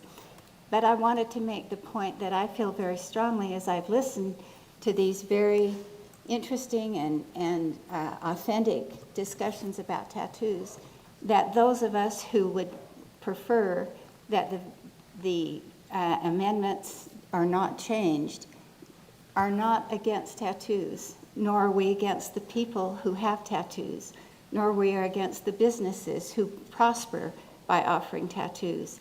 To me, the question is not whether tattoos are good or bad, because we've admitted, as we have listened here, that they serve a very important purpose to many people. It's not a judgment against tattoos, it's a judgment against a decision. Is it correct to change the boundaries in terms of zoning? And from what I am understanding, that the commission who already spoke about zoning recommended against it for a variety of reasons that had nothing to do with the rightness or the wrongness of a tattoo. So I think it's important to make a very clear distinction in terms of making a decision. Are we making a decision because of the issues that have been brought up about maintaining the character of Main Street, or are we making a decision that there might be another place where it would be satisfactory in Centerville?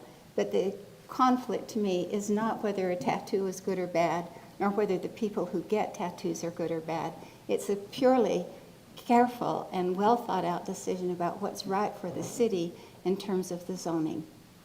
Mayor, I Can think you, that Bonnie McCauley. Oh, I'm sorry. Yeah, I know, Yeah. but I want her to say it for the record. And I've lived in Centerville for a long time. Say it for the record, so. Bonnie McCauley, Centerville resident for many years, 308 North, 700 East. Yes, thanks, Bonnie. We appreciate you. Kyle Green, Centerville, Utah, lifelong resident. There's been a lot of talk about tattoos. That's not the issue at hand. It's a simple issue of zoning. This is something that should be an easy, no-brainer decision based off of previous decisions made by the council. We look at something as simple as Salmon Electric, who wanted to build their shop inside of the old fire station. They were denied that because it was not an acceptable use for Main Street or the zoning thereof. It is now a gym and a legal office, I believe. Grease Monkey in Centerville wanted to expand to where Twisted Sugar is with a tunnel car wash.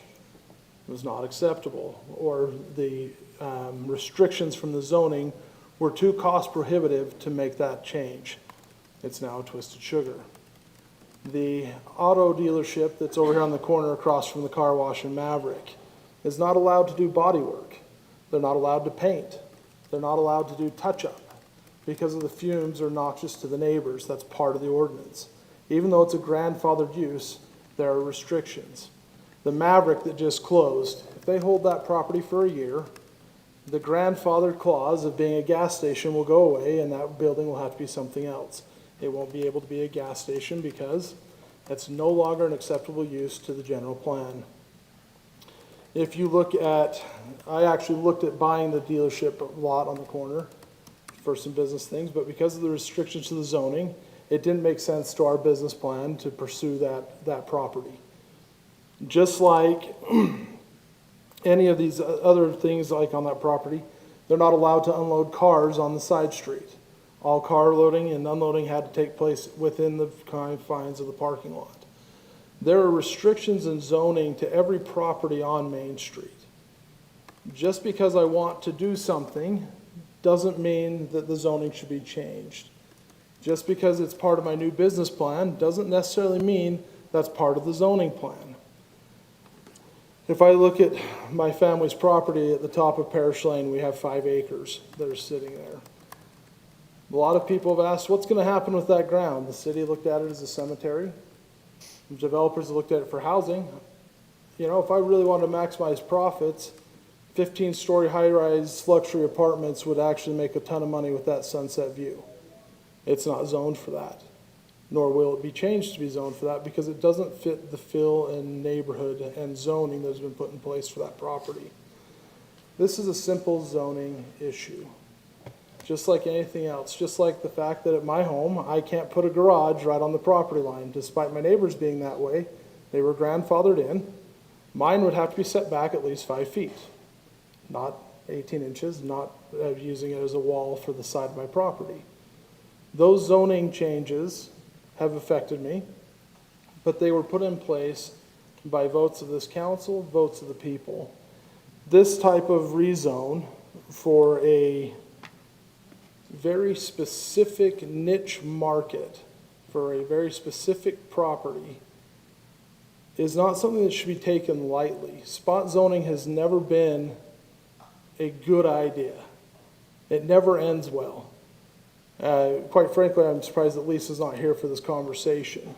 I would imagine she would say, you approve this, then you're going to have a lot of feedback from those that you've denied for similar things, for similar changes, tweaks to the code, tweaks to the ordinance.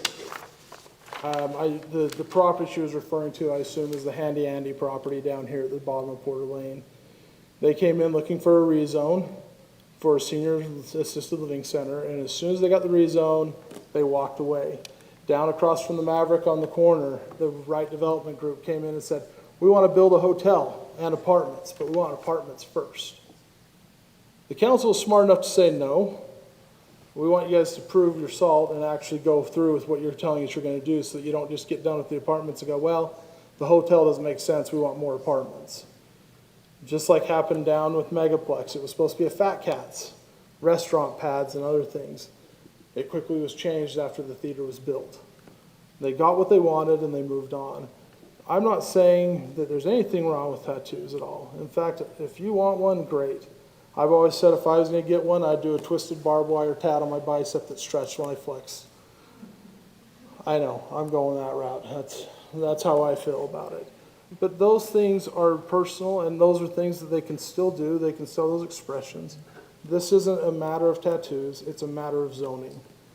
Just like I can't change my house into a McDonald's, just like I can't ask for the school to be set up as a nightclub on the nights and weekends, just like the business out in Tooele that opened and found out that their liquor license was no good because they were 20 feet too close to a school.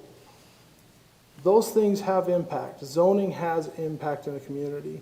And if this is something that we want, and we want a quote-unquote adult district, then let's find a place for it. Let's create that space. Let's create that zoning that allows for a vape shop, that allows for tattooing, that allows for adult novelty stores, or whatever else it may be. Let's find the zoning for that. Let's not try to cram the business into an existing zone and change the zoning of what it is. Let's find the place to create those zones. I would say right now that the city council, it's my understanding, is currently looking over the general plan and making amendments and tweaks. This should be part of that discussion. That should be part of the discussion. It should be in that discussion that these decisions are made when it's brought before multiple open houses for the community to look at the plan, to make decisions and to vote on it together. And quite frankly, as these are new uses to the city that have been previously, I shouldn't say outlawed or banned, but have not been part of the opportunity, if those are new opportunities that are going to be presented to the city, then they should be presented to the citizens to vote on if they want them. And it should really be on a ballot initiative to say, do we want tattoo parlors? Do we want an adult district? Do we want to rezone to those kinds of things? That should be a community decision, not a one-off business decision. And finally, my last thought on this, we've talked about the age requirement. This is just a question for thought. Would new trends be required then to post at their door that's for 18 and up, and any clientele under the age of 18 would have to be accompanied by a parent to fit that code of the city or of the state? Just something to look at. I appreciate your time and understanding. Again, I have nothing against the tattoo. It's simply a zoning decision in my mind. Thanks, Kyle.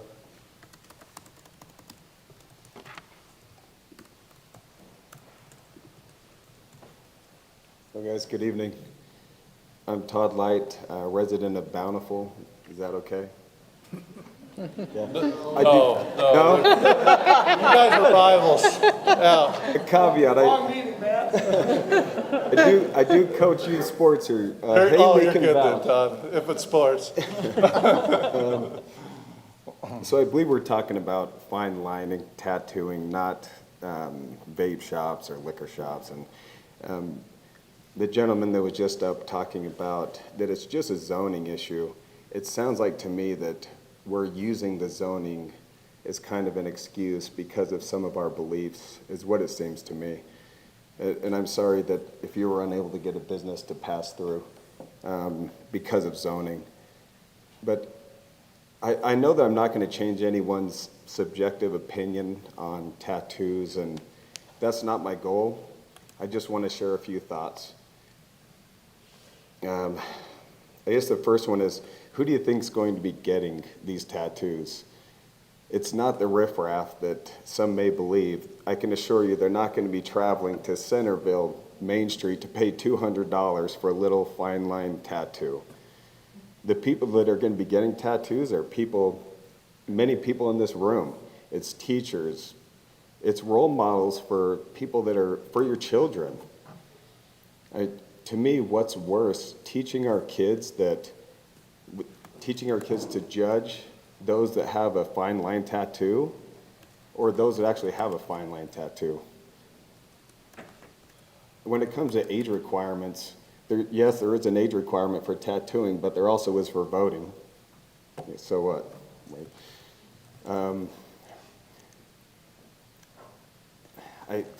Another good thought would be that people that are going to be getting these tattoos, if they have to travel, they're going to get them regardless.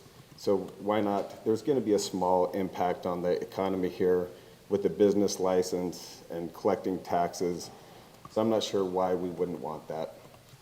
I guess to wrap this up, I just hope that you'll be open-minded when making the decision on fine line tattooing. That's it. Thank you. Thank you, Todd.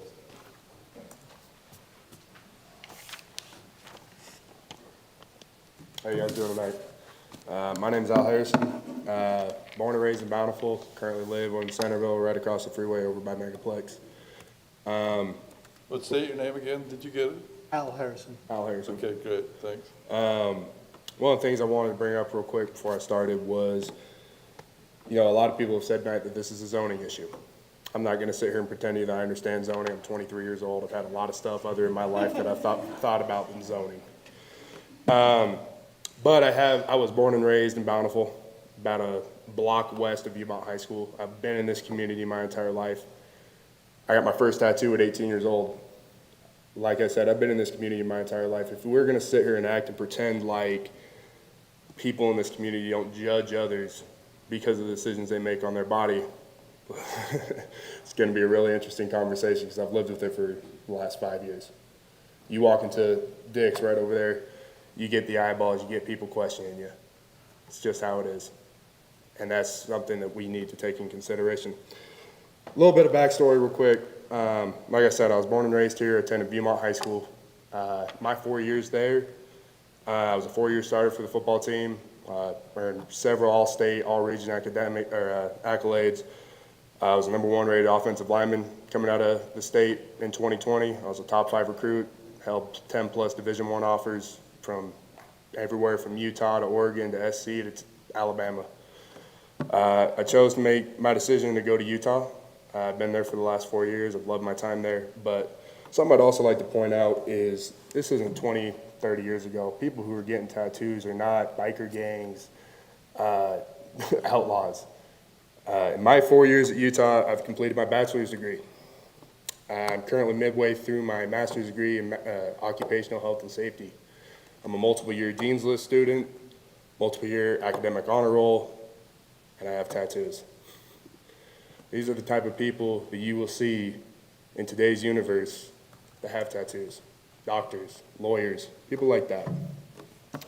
Second thing I wanted to touch on really quickly, also, another thing, also, people with tattoos. I run a charity called Sunday Supper. We work very closely with the Utah foster care system. We provide dinners, activities, things like that to foster care families. It was started here at the University of Utah for the football team. I've taken it over since my predecessor left. And it's a blessing for me. It's a thing I love in my life to do. And that's just something else. Real quick, I'm gonna set this up. Hopefully you guys can see it. Part of the thing I wanted to touch upon is the misconception of tattooing. So part of what I wanted to talk about is in the Polynesian culture, which played a huge part in my development. A lot of my best friends, people in my wedding, are Polynesian, and it played a huge part in my culture. And hopefully you guys can all see this photo. This traditional photo is shown as a traditional Samoan tattooing practice called a pea. It's typically worn by high chiefs and people of power, and I'm not going to go through and detail what every little thing means, but it has a meaning behind it. It tells a story. That's the thing I want to touch upon with tattoos. We're not talking about somebody getting a skull and crossbones because they feel like it. We're talking about stories. They tell something. They mean something. If you can't tell, it's pretty easy to see. I've been tattooed. I got my first tattoo at 18. I was sleeved up by the time I was 19. Everything on my arm, both of them, tell a story.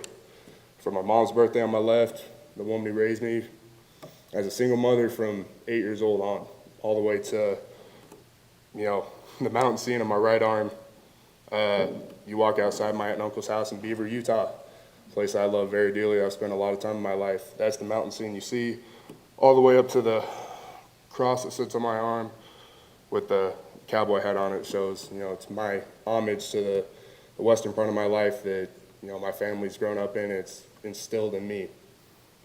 Last thing, before I get down here, because I know probably everyone's tired of hearing me talk, I understand it, is, and Ms. Montoya touched on it earlier, is this is a First Amendment issue. I mean, I'm not going to go over it again because she stole my thunder. She took the 3 court cases I had found. Those were the 3 major ones. There's plenty more you can find. But all 3 of them ruled that not only is tattooing, but the art of tattooing, the act of tattooing covered under the First Amendment. Lastly, we're also talking about when it comes to zoning, like I said, I'm not going to sit here and pretend that I can understand zoning and I understand every little bit of it. We're not talking about building a new building. We're not talking about new trends hanging a giant sign down the front of it that says, we have tattooing here. You're simply allowing a woman to take a space that she already currently works in and adding her being able to tattoo eyebrows on a head to doing something on her wrist.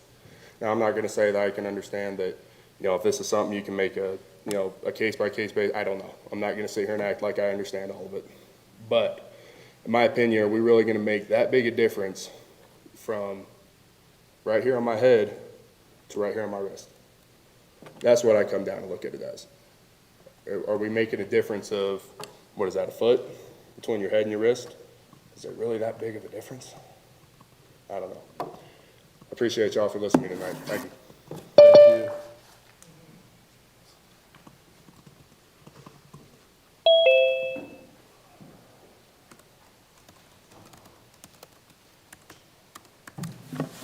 I'm Don McCauley from Centerville, and we've lived here 30 years. So first of all, there's no judgment on tattoos, but it's interesting to me. I'm a retired corporate finance guy. So it's interesting to me that you can get a tattoo 7 minutes away from here on Bountiful Drive by the hospitals. Seems to me 7 minutes is a reasonable distance to go if you're interested in that. And so it surprises me that we might be interested in changing our zoning requirements in Centerville when we can get the same service 7 minutes away. So I think we ought to seriously question whether it's the kind of decision we need to make to bring a business into Centerville when it can be provided 7 minutes away. Thank you. Thanks, Don.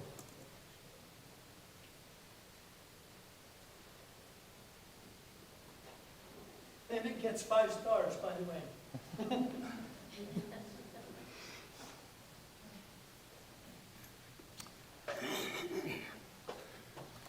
Good evening. My name is Paul Gopinski. I'm a longtime resident of Centerville. Our issue today is tattoos in a tattoo parlor and Main Street. What do we want Main Street to be? Personally, I do not like tattoos. However, I strongly support the right of others to disagree with me. If they want tattoos, so be it. Let them go.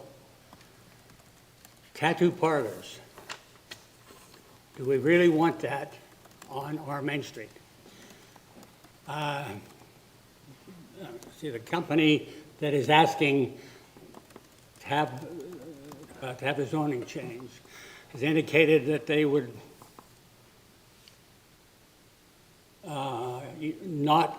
that their tattooing would be small and not outrageous.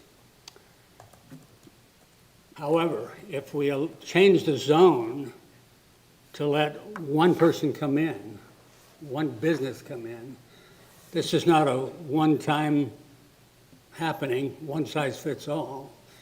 You're going to have others who now have a window open to go and do whatever they want and push the limitation of this new change zoning if it is changed. I think to a point that would be offensive to the majority of the citizens of Centerville.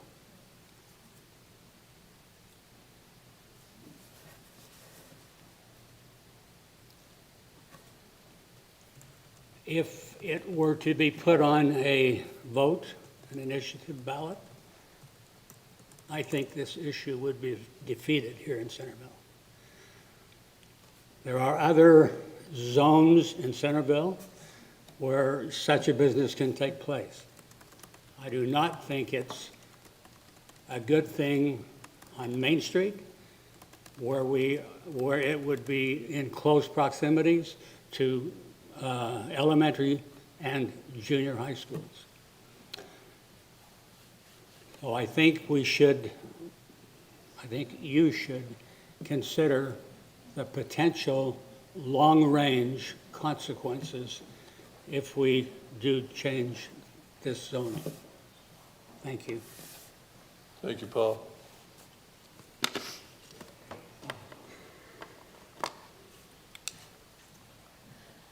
My name is Susan Larson. I live on Brookhurst Circle in Centerville, Utah. I've been here since 1993. Before that, I lived in Bountiful for my entire life. I keep hearing people say it's not about, oh, I don't like tattoos, or I do like tattoos, or it's a zoning issue. But keep in mind here, she has been approved to tattoo facial tattoos, eyebrows at New Trends. Okay? So what I'm confused about, or where the confusion is for me, is that we say a mom comes in, has her eyebrows tattooed. She then says, oh, I would like to have my child's initial put on my wrist. Nicole says, well, let me drive you down to my other spot on the other side of the freeway in the commercial area and give you that initial on your wrist. She uses the same equipment, the same needle, and I think that's where some of the, I don't want to say people are uneducated, but where the confusion comes in is that there's a difference between tattoos that this gentleman has. Where did he go? Okay, he's not there anymore. That he has opposed to what Nicole does. So all I'm saying is I don't understand why it's a problem where she's already been approved to do the tattooing with the same equipment, but you're not able to do a fine line tattoo for a mom who wants initial in the same visit. You say, let me drive you to the commercial area down where people won't see us, and I'll give you a tattoo. I find that absolutely ridiculous. I appreciate your time. Thanks, Susan.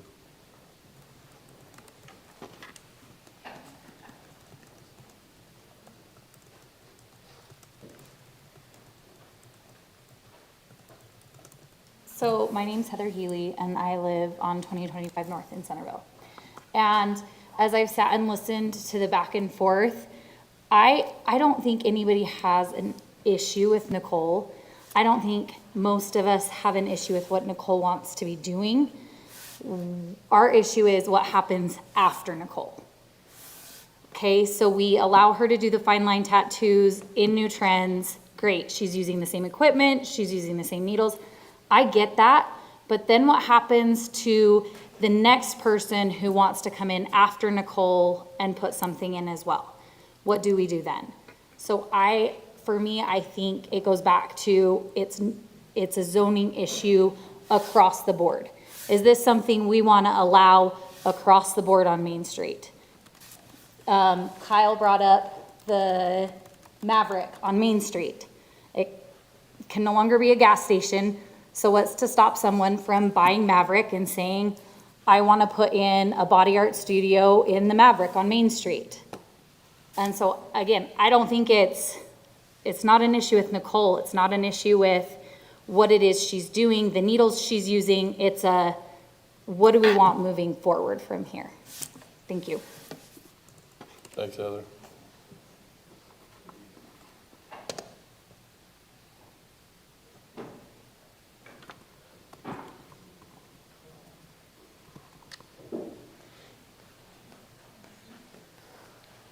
Hi, I'm Carrie Smith. I was not going to get up here this evening, but let me tell you, I live on 2101 North, 400 West. It's here in Centerville. And I think, especially after the divisiveness of our nation and everything we all went through yesterday, right? Let's try to come together. I love Centerville. I moved here, I'm from Preston, Idaho. Centerville wasn't initially on my radar. But when we moved back 10 years ago, it felt like home. So we've chosen to plant our roots here. And I don't want to see any business being told no, they can't do something, because we support our local businesses. I don't want that at all. But I also don't want residents who have lived here for years and years and years to have some new zoning imposed upon them, because that's, if a business gets permission when other businesses were not given permission to do what they would want to do, then the fairness becomes muddied, right? So my question is, how can we make this a win-win for both sides? I think the discussion might best be served if we were to table the idea, not make a decision yet, and get some more information, and see is Nutrends even open? I don't know them. Are they open to the idea of relocating somewhere where it's not a concern with the school? Are residents open to an idea, I don't know, of a zone where it is somehow quantified and not able to expand? I think our whole question is, what is the future? Like, what shops could go in around it? We see what's there today. That's no question. But what are we opening the door for? And I think we should investigate this just a little bit more instead of just making a decision with people who have no side is wrong here, right? They're just having different opinions. I don't think one person has the answer. I think the answer lies in the middle. So I just would like to propose that. I do have a son who attends Centerville Elementary. I volunteer there quite a bit. I do think that's we are vested in our efforts to keep Main Street what it is, but also to support a local business. So maybe some more thought going into it and some more solutions presented. Thank you. Thanks, Gary.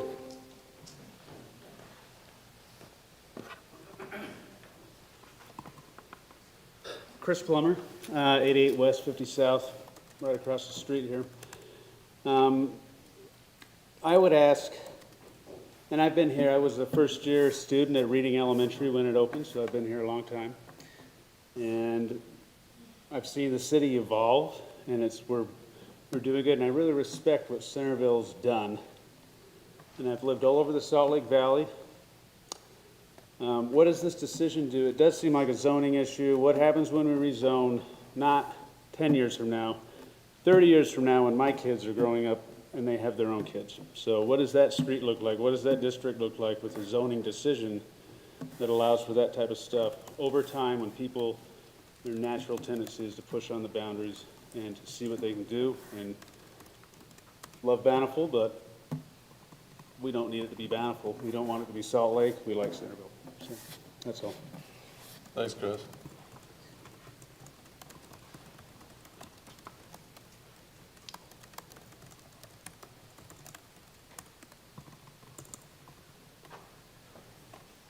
Good evening, Kyle Eskelson. I live at 619 Fremont Circle. Been a Davis County resident my whole life, grew up in West Bountiful. I can still remember when Marketplace and Walmart was just a bunch of farm fields. And as I sit here and listen about the effects of zoning, I wonder what the city council meetings looked like back then when those developments were proposed and approved, and the concerns that citizens had at that time. And here we all live in the community and we benefit from that. I mean, I work on my sprinklers and I forget a part, I can go 5 minutes and get the part that I need, and I don't have to worry about traveling too far or need some eggs or some milk. You got the Walmart right there. The other thought I had was, it seems like most of the concerns that I'm hearing, it seems like they're using zoning as leverage, but really at the root of their concern is more of a spiritual matter and what kind of riffraff that this change might bring. And I just think that's an exaggeration. It's such a minor change, we probably wouldn't even notice the impact in our lives, but it could greatly improve the lives of Nicole and her family as a source of income and business to them and provide for her family. So as a citizen of this area, I just wanted to express my support, and as a citizen that voted for you, I approve your approval of this amendment. Thank you for your time. Thanks, Kyle.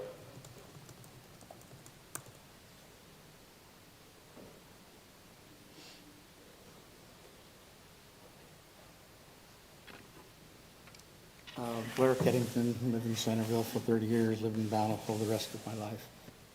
I have a couple of questions for you.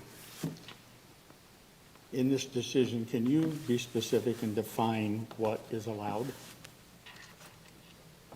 Because I get a sense that we're afraid we're going to open this up to big tattoo parlors.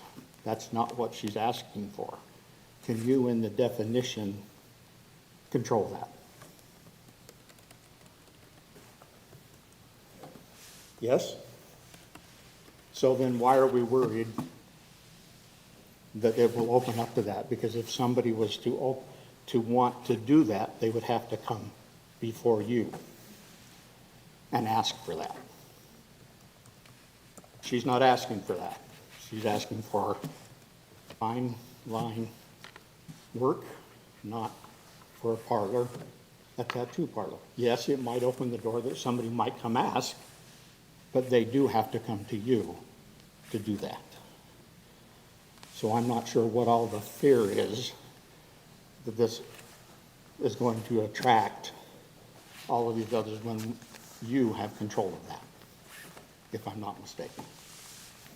Well, that's all. Thanks, Blair. Do I have the ability to come up again?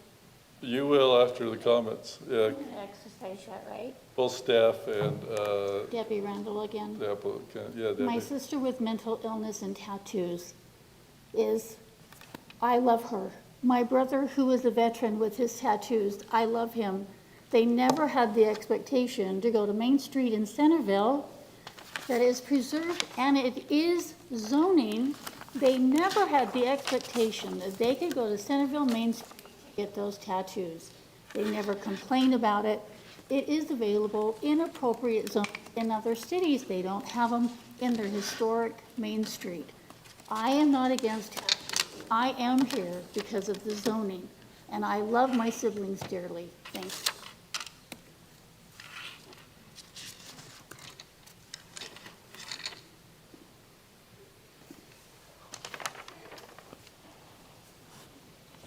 My name's Vicki Hutchins. I've lived in Centerville for 43 years. I worked for Dell and Karen for 30 years. I'm Nicole's mother-in-law. My daughter Leslie works at the salon. Nicole has a really nice setup. She does her piercing and she can do her eyebrows. All she's asking is to continue to do her tattooing in the same spot that's been set up. It's been passed by the health department. She's a mother, first thing. Her children go to Centerville and they go to Jenny P. Why should she have to move clear across the freeway and be further away from her children when she has a very nice setup in the salon? I work there all the time. The people that come in that she does, we help each other out. Sometimes they'll come in and get their ears pierced and they'll say, hey, can you do my hair? We help each other out with our appointments. So it's beneficial to Dell and Karen Salon. They have been there for 40 years. All Nicole's asking is to be able to stay in the same spot that she's doing what she's doing with her eyebrows. Is just being able to maybe, the ladies that want to have tattoos, they just want a cute little flower or something. I lost my mother 3 years ago, and I'd kind of like to maybe put my mom's birthday or something on my wrist. I don't think big, huge tattoo parlors are going to want to come in Centerville City because it is a small city. But she's already in an established salon that we have been there for a long time, and she just wants to be able to do them in the salon, say maybe after she does her eyebrows or after she does her piercings. So I just asked maybe to consider that she can stay in the location where she's at. We love having her work with us, and we help each other out, and it's just nice for her to be able to do everything she wants to do to help her family, to be able to do it in the same location on Main Street. Thank you. Thanks.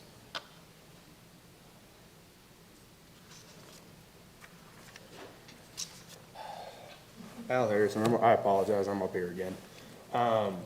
Just something that was kind of said earlier that just kind of sparked something in my mind. Two things that sparked something in my mind. Like it was said, she's not asking to open a tattoo parlor, and you guys have the power to, write that into the code and say, hey, so if somebody does, you guys are the ones who are looking at that saying, hey, we're not wanting a big tattoo parlor, but we might want one little thing, like her able to work out of the shop. And the second thing that sparked the thing in my mind was, you know, people were saying, oh, well, it's a 7-minute drive to Bountiful. It's a 20-minute drive to Salt Lake. You know, why does it have to be in Centerville? Why not? Why not? Why not make it more accessible? Hell, if I got to drive 3 minutes down the road to New Trends, or if I got to drive 20 minutes to Salt Lake or 10 minutes to Bountiful, why not? What's the issue? I mean, kind of like it was said earlier, I can remember, now given I was very young at this time, but I can remember before Walmart was there. I can remember when that area was grass filled. Look how that's impacted our lives. Why not? That's my big question is why not make the drive shorter? Why do we have to say, no, you got to go somewhere else? And given I am from Bountiful, judge me all you want, I love that city, but why not? It's 2024. Why don't we look at making things a little easier and more accessible? The way I look at it is all you're doing is bringing in a profit to the city that off of taxes and licensing and everything else. That's my only thought.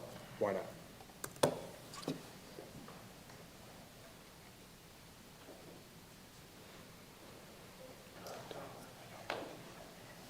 Hi, my name is Isabel Wetzel. I graduated from Viewmont in May.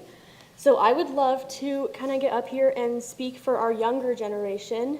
I know we've had some older people, some middle-aged people, but I don't feel like we've had any young people up here. So I'd like to be that young person.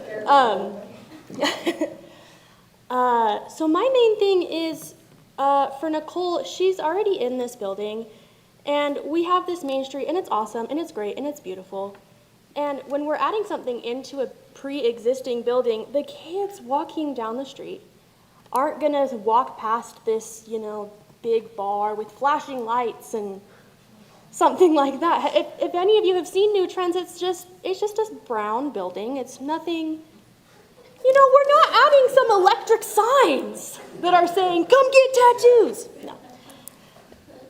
My other thing is, we've talked about, you know, if we open this up for Nicole, what's gonna happen for other businesses that want to come onto Main Street? And, you know, personally, if I were gonna get a sleeve of tattoos, I would not pick a parlor that was in Centerville, Utah. I would not pick a parlor that was in, like, a small town, you know? Because, I don't know, it just doesn't feel right. But at the end of the day, the decision is yours, and I'm grateful that I have the opportunity to come up and speak with you guys. You know, I got to vote in this past election for the first time, and that was really cool. And so I'm grateful that I get to, you know, speak on behalf of Nicole, and I think she's awesome, and I hope that you guys will really think about this, and thank you. Thanks, Isabel. Mayor, just you can run the show. We've had 2 double comments, one in support, maybe one opposed. Maybe we ask the public to not do double comments so that we can hear everybody before we get to 1 a.m. Yeah, and I appreciate that, Councilman Summers. After a couple of double comments got up, I was going to say, hey, let's have first-time comments. I don't know that I want to go back through with everybody with double comments because we got to cut it off at some point. But we want to give you a chance to talk as well too. So Kyle, I saw you getting up again. I'll let you get up again. But is there anybody else first time that wants to say anything before we get Kyle back up here? We have several folks online. I'm not sure if somebody online would like to make a comment. We'll go to, we got still in the hall here. Okay. So let's, come on up. We'll go, if there's anybody online that wants to make a comment, we'll go to them. Hi, I'm kind of nervous. My name's Jenny Shepard. I've lived in Utah my whole life, born here. I've lived in Centerville for about 12 years, just north of Centerville Elementary.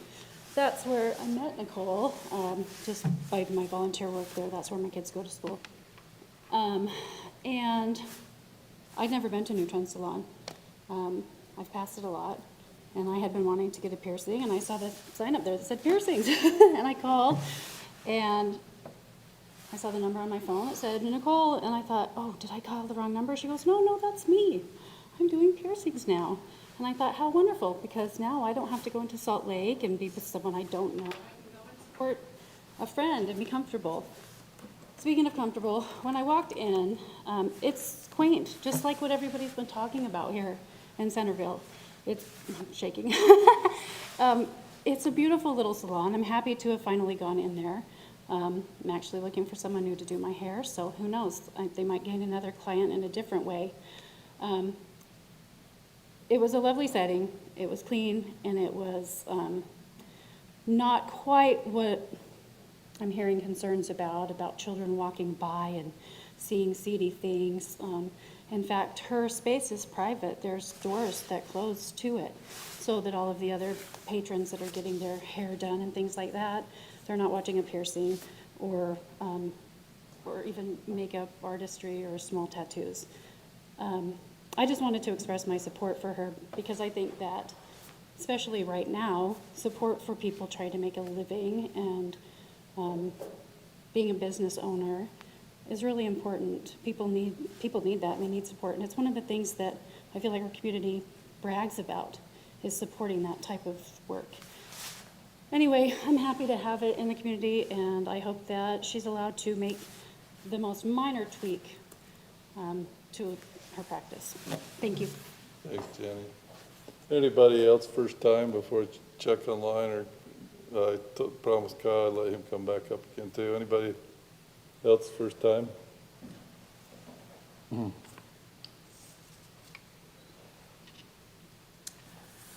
My name is Rick Bingham. I live in Centerville.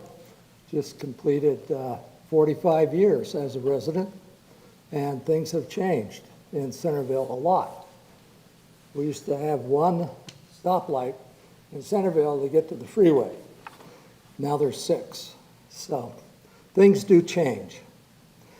But I wanted to just raise the question as to why we have reservations about a tattoo parlor on Main Street. It isn't just a simple zoning issue, I don't believe. Nicole referred to changing values. I believe Centerville has a set of values that has created this community, and it's a beautiful place.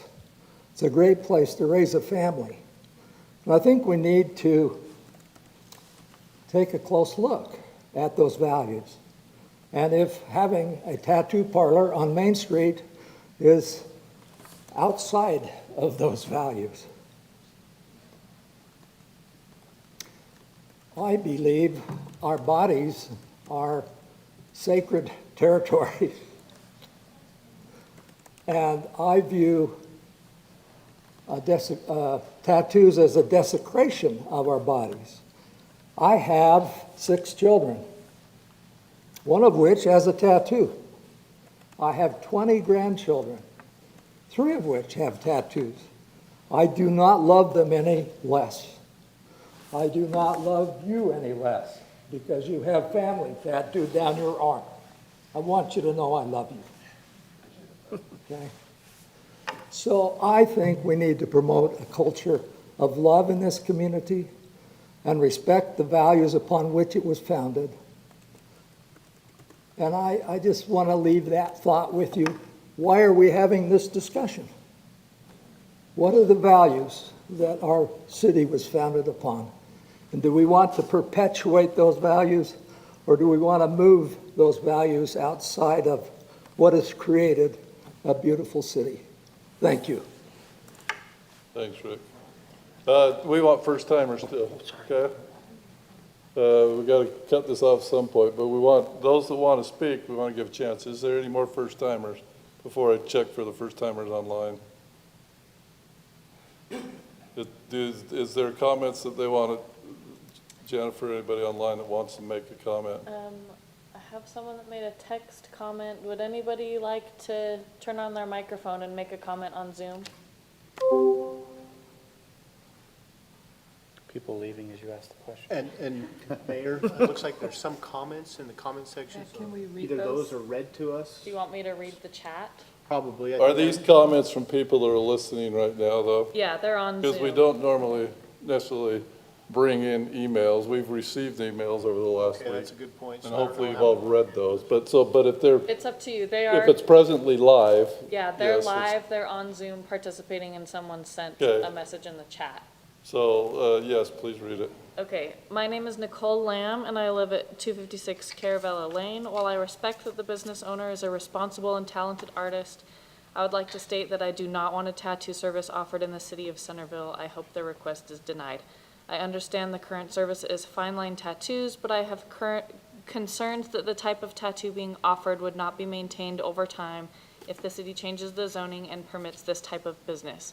I have no issue with people having tattoos, but I don't feel that this type of service fits in well with our traditional and family-focused city. Thank you. Was that the only comment we had?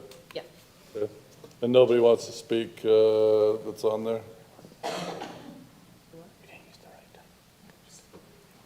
Nobody wants to speak, right?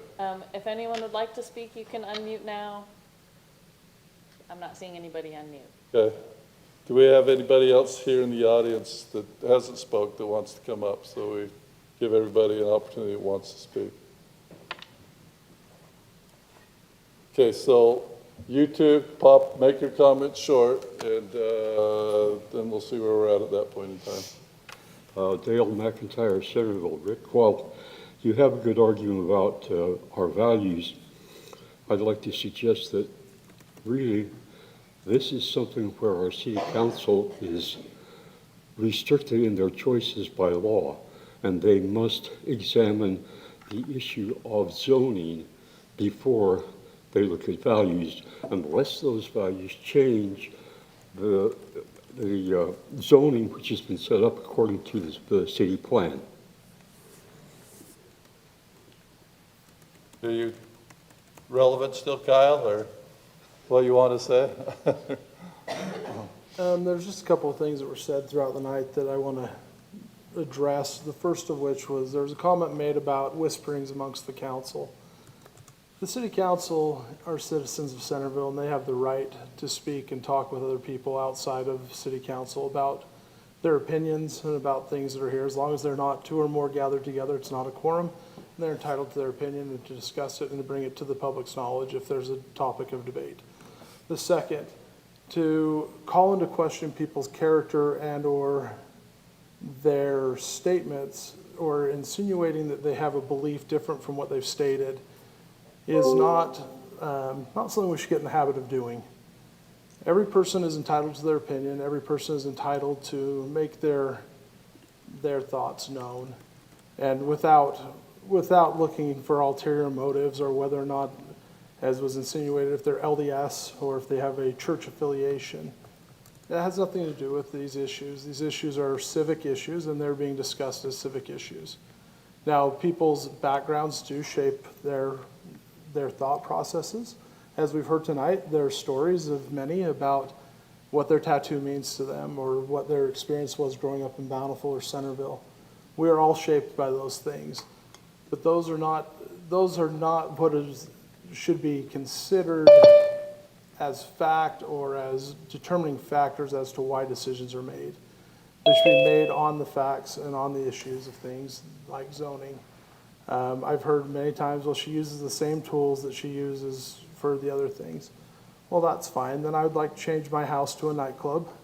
It'd be way easier for me to use my DJ equipment right here out of my garage and not move it somewhere else, to have another party somewhere else. Or it would be far easier to hunt in my backyard and take that 6-point buck that keeps walking through using the same tools I already possess.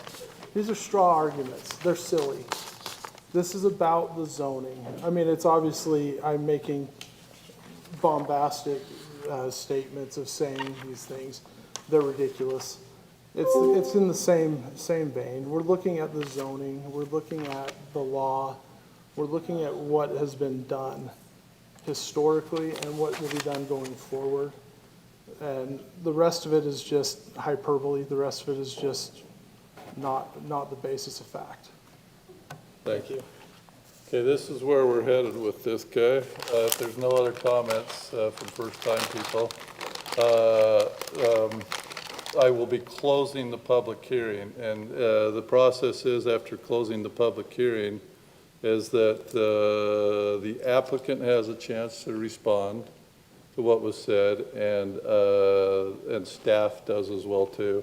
And obviously, City Council has the opportunity to then ask the question of questions of the applicant and staff as well too, to help shape what they want to do tonight. So that's why I want to give you a chance now, because to maintain order, that's the direction we'll go. So if there's anybody else, or I close the public hearing, please come forward. Otherwise, I'm going to wait to see if there's anybody else. Thank you for all the comments that we've made tonight. They've all been good comments, and we appreciate you as a lawmaking body being very civil as well too. So thank you. So I will close the public hearing on this matter.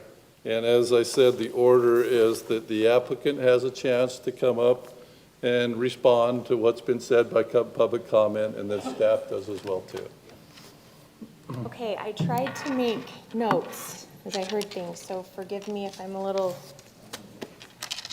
off kilter. When I went about this process, I paid the $500. I know nothing about zoning. I know nothing about coding. I know nothing about city laws. I didn't even know at the time where our salon sat in the zone. I had to reach out to Mike and say, what zone is the salon even in? Because after I met with the city council, I'm like, oh yeah. Planning commission, you mean? Or the planning commission. Okay.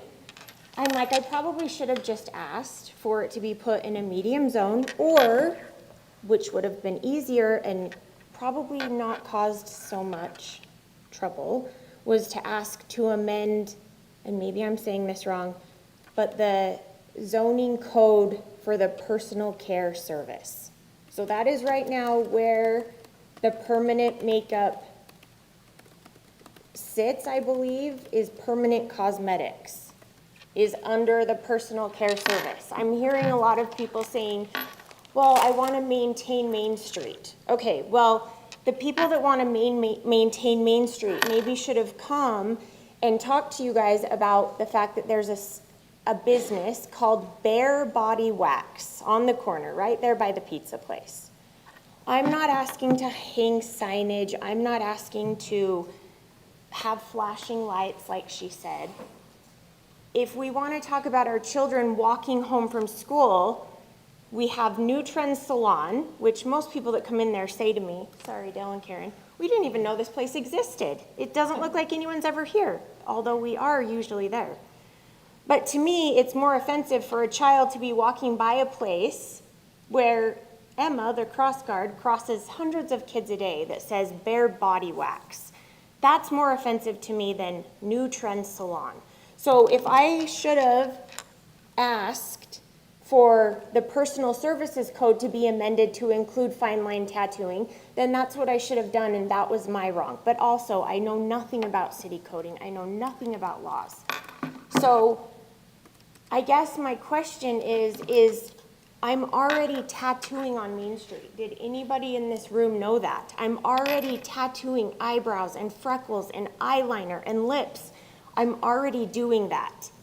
Do these kids that walk to school every single day know that I am tattooing in there?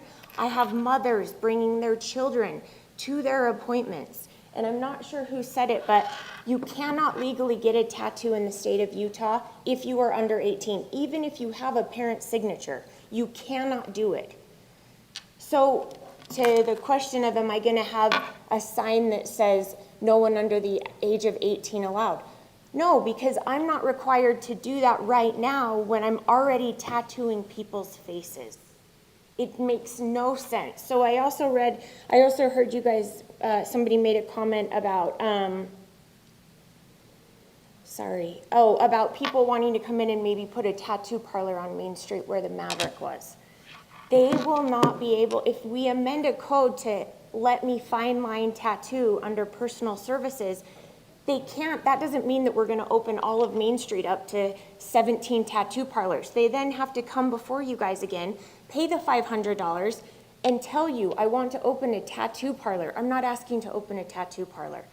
All I'm asking to do is to add another service to my already established business using the exact same equipment and pigment that I'm already using.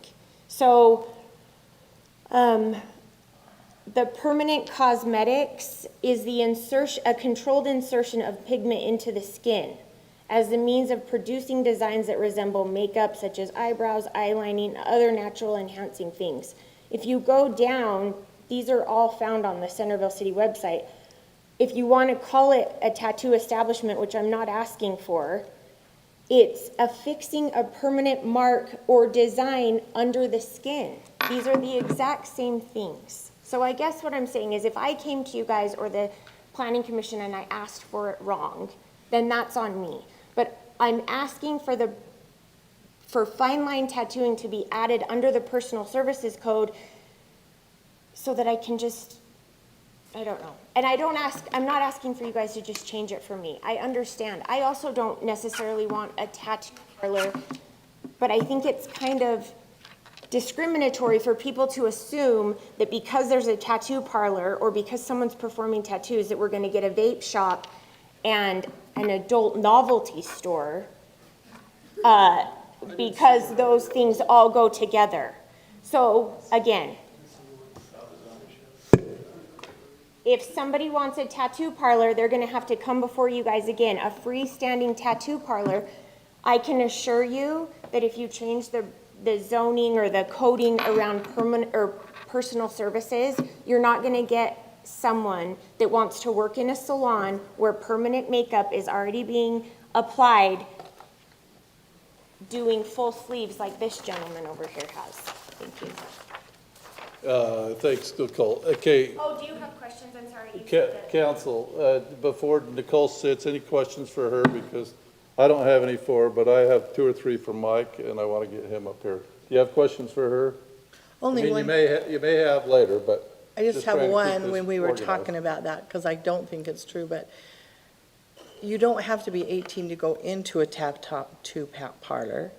You just have to be 18 to get a tattoo. Is that correct? I think that's what the person was saying, is they thought in order to go in, you had to be 18. So you'd need a note on the door. But I checked with the state, and I don't think you have to be 18 to No, and enter I it. think somebody else said that to be able to obtain a tattoo in Utah, you have to be 18 or have parental consent, and that's not true. You cannot be 16 years old and have parental consent. It's against the law in the state of Utah to even have your parents sign for you to have a tattoo until you are 18 years But old. children could come in and out of a place where they were Well, yeah, tattooing. children can come in New Trends right now while I'm tattooing their mother's lips and eyebrows and freckles on their face. That was what I wanted Yes. was to make clear, was don't have to be 18 to enter it. And Nicole, just, that would go with your existing practice now. You couldn't have a 16-year-old come in and say, I'd like to have my eyebrows tattooed, even with parental consent. Okay. Mike, come on up.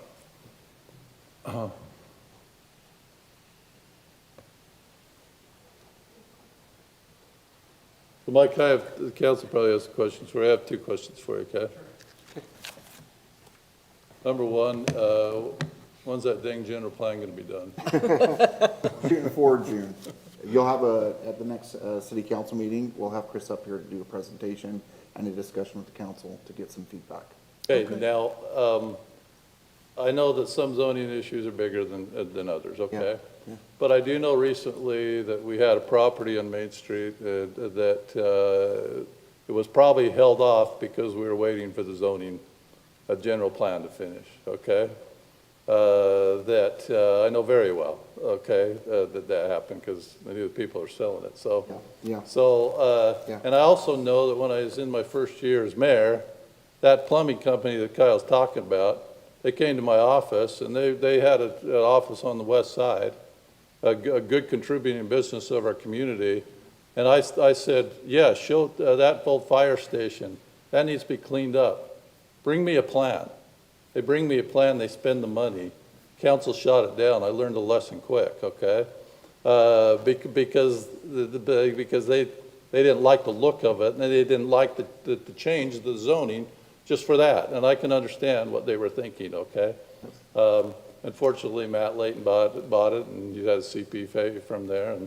But you know, you do have to keep places up. But so my concern is, this may not be as big as that issue I'm talking about that recently we didn't, you know, we're putting them off till the general plan's done, we got to govern, so, but I get hesitant making decisions until we know what we're doing in our city, on Main Street, on the west side, you know, how we're laying this out. And obviously, on the west side of the city, we have a vape, not a vape shop, a cannabis shop. Yeah. That have been causing smells within our city. And, you know, that's stuff that we've all been concerned about. So we got to get this right. We got to have the residential, the businesses, everything zoned correctly. So that's why I bring that up, and that's why I bring up that personal example of when I got slammed in the face because I thought I was bringing something forth that looked pretty dang good, you know. The second thing, in what Nicole said, obviously she's not here before us. Yes, she's already doing some tattooing. She's doing things like Cindy Garlick talked about that helped restore some confidence to Cindy. Because I had a sister who underwent cancer and had to do the same type of things. But obviously what she's wanting to do now is different than that, else we wouldn't be having this discussion, right? She's zoned to be able to do what she's doing right now. That's correct, above the neck. Okay, so everybody's clear on that. So those are my comments and my thoughts on it. But council, do you have anything, Mike, or do you have anything, Mike? I just wanted to make a point that has been brought up, that there is definitely a definitional clarification element to this discussion. And I think that the applicant brought that up with her comments here at the end, and I think it's a relevant issue that came up at the planning commission level as well. And that is, even in talking to our city attorney, what is the distinction between the fine line tattoo and a broad tattoo? Is it size, is it shape, is it real estate, is it technique or the needle that's utilized? And that's something that staff hasn't done enough qualified research to adequately investigate, to know how to better define that, to then see if that could be implemented into a permanent cosmetic scenario or a personal care service allocation. So I just want to make that editorial note as part of that. Other than that, I think that I have taken notes of all the comments that have been shared tonight, and I will make sure to utilize those depending on the direction from the council, but I just want to make that clarification. So, and I'm open to, at your discretion, Mayor, to answer any questions that the council may have. Anything from Mike? Anything from Nicole? Mike, I do have a question. Do you know, similar to Council Member Meekum's question, if I am under 18 in Utah, can I enter a liquor store? You should be ID'd. But can I enter? I'm not asking whether I can purchase. I don't know. Okay. I don't know, Councilman Okay, so that's Hayes. maybe a I honestly question. don't know. Take note of that question. Yeah. If I'm under 18, can I enter a vape shop? Sorry, members of the public. This is Again, for the I have not staff. done the research to answer that one. Okay, so that's another question. If I'm under 18, can I enter an adult novelty shop? So write that one down. If you don't know the answer to that question either. I would say no, but I don't know the answer. And if I'm under 18, can I get a tan or enter a tanning salon without parental permission? That's an interesting question. I don't know that one either. Okay. Yeah, I don't know. Okay. Without doing additional research. Which I would be curious the same question with regards to a waxing shop, like the body The waxing. bear- body bear? A body body waxing wax shop. as well. I can look at all five and bring back an answer either by email or to another meeting. You have to be over 18. Direction. I don't think you have to be over 18 to be I'm not waxed. sorry.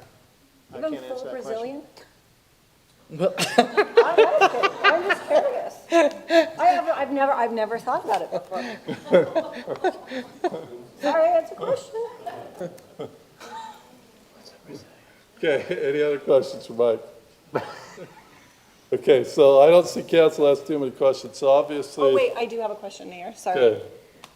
You had mentioned at the beginning of this process that there had been a legal concern that was raised, I understand, by Lisa Romney, our city attorney, with regard to tattoo establishments not being permitted in any zones. Correct. And my understanding is that she has a concern, but that you are not able to articulate that concern to us or to provide her legal advice on that issue. I can a little bit because the planning commission chair also articulated the same concern, and it was even noted in the report. And that is that it is a land use application concern. Is there a right to, again, as was articulated by some residents of the community even, a right to acknowledge the placement of a tattoo establishment within some zoning district of a community, much like the adult-oriented business establishment, the SOBs. They have a right, and the state code actually requires us to have zoning for an SOB allocation. When I say SOB, sexually oriented business location, within some zoning district of the community. We cannot outright discriminate or say that they are illegal uses in the community. And our city attorney and our planning commission chair is concerned about a similar argument as it relates to this very conversation regarding tattoo establishments. I mean, I will just tell you, I am concerned that we're making a decision without that legal analysis. Yeah. It feels like to me that that's a fundamental piece of this decision that we need, because of course we as a city want to comply with the First Correct. Amendment. I certainly don't want to be denying somebody a First Amendment right. I want to be complying with the First Amendment by way of, y'all don't know, maybe y'all don't know me, this group knows me, I'm an attorney by background. So legal considerations are something that are top of mind for me in any type of decision like this, so. I agree with that, but that doesn't really have anything to do with the ordinances before us today.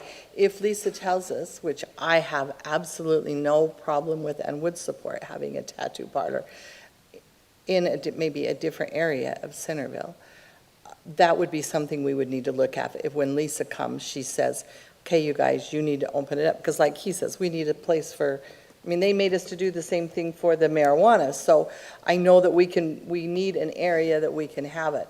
But that doesn't have anything to do with the ordinance tonight. And I think Nicole was really right also when she said she doesn't understand. And so what's before us tonight, and these people all need to understand, what's before us tonight is letting them be anywhere. It doesn't ask for a certain kind of tattoo. It doesn't ask for it's any commercial at all. So we can't, we can pass that ordinance, but we are opening the door. And it has nothing to do with tattoos, because I have no problem with a tattoo. I was the one that actually started pushing the makeup tattoos when someone came to me and wanted that here. And our planner actually said to me, you might be opening the door because the next step will be fine lines. Now she's saying, well, the next step will be this, but you can say no to them, but don't say no to me. And so I don't know where that line is. And I don't have a problem with any tattoo in the right area. I just need to make sure that it is in the right area. And when some of these people talked tonight, I felt really, I like to talk back to people and I can't sitting up here, so it frustrates me. But I do think they need to know that actually sitting here has absolutely no judgment as far as it is a zoning issue. All of the talk about tattoos tonight can't even affect my decision. Because maybe I have 4 or 5 tattoos. You guys don't know. But, so that has nothing to do with my decision tonight. My decision has to be on the ordinances that's in front of me. And I think that's how all of you would want me to vote. If it was a different issue and you would want me to vote on the ordinance. So, even Nicole said, I don't want Maverick to be a big tattoo parlor. But if we open the door tonight with the ordinances before us, yes, somebody could do that, and we can't stop them. And that's what I think everybody needs to understand, is it's not that we're against tattoos, it's not that we're using zoning as an excuse. What was brought before us is something that I can't support, because it does open the door to all of Main Street. And Main Street is next to single-family homes. And most single-family homes, there's a lot of things they don't want. It isn't a tattoo parlor. It's a restaurant. We used to allow restaurants on Main Street, but then we got a Chinese restaurant, and the whole neighborhood smelled like Chinese food from 6 in the morning until midnight, and it did affect their lives. So we pulled the restaurant off of that side of Main Street. We've had a car lot that's not permitted anymore because of the noise, because of the smells.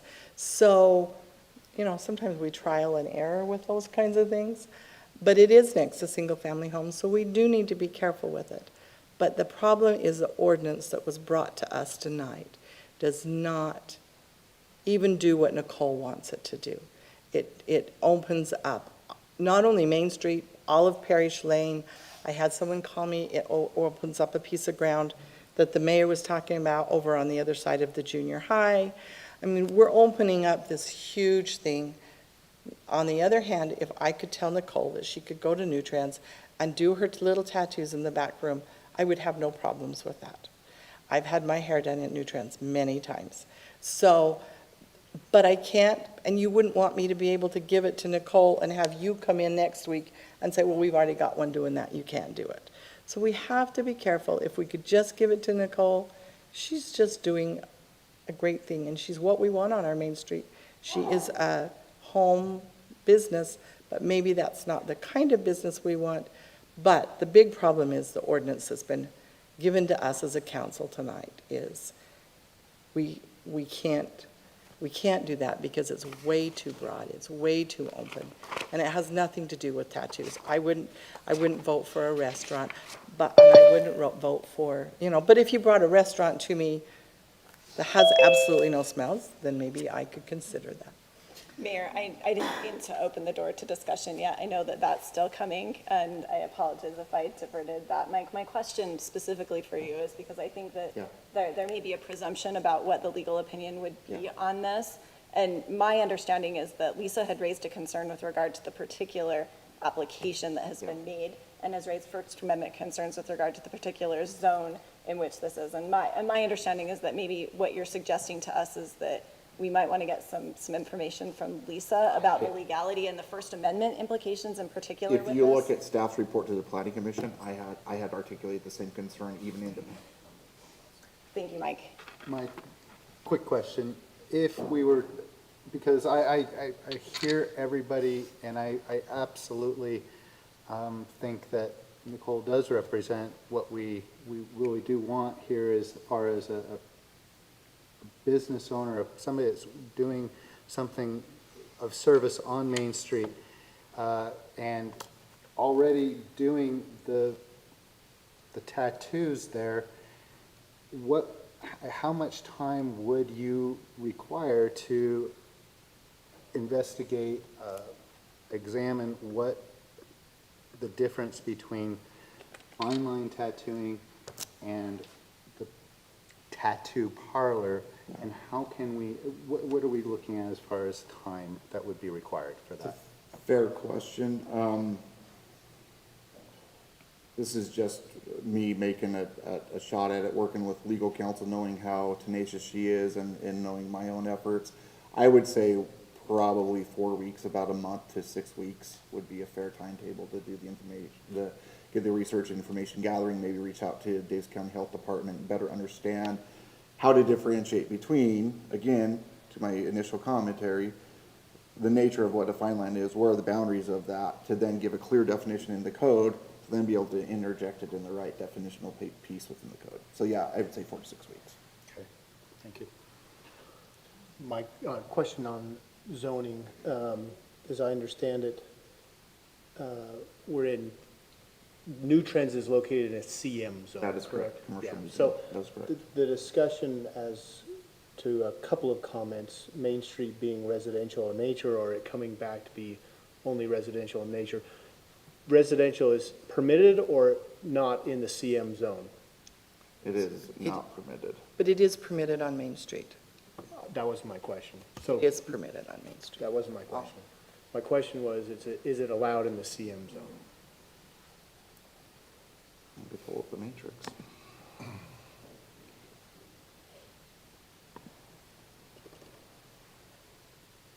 Please look, And as you looked that up, the reason I'm asking, Rob and I know that came across as Kurt, what I'm saying, I know along Main Street, there's a differentiation along Main Street where there is a kind of a transition from commercial to residential.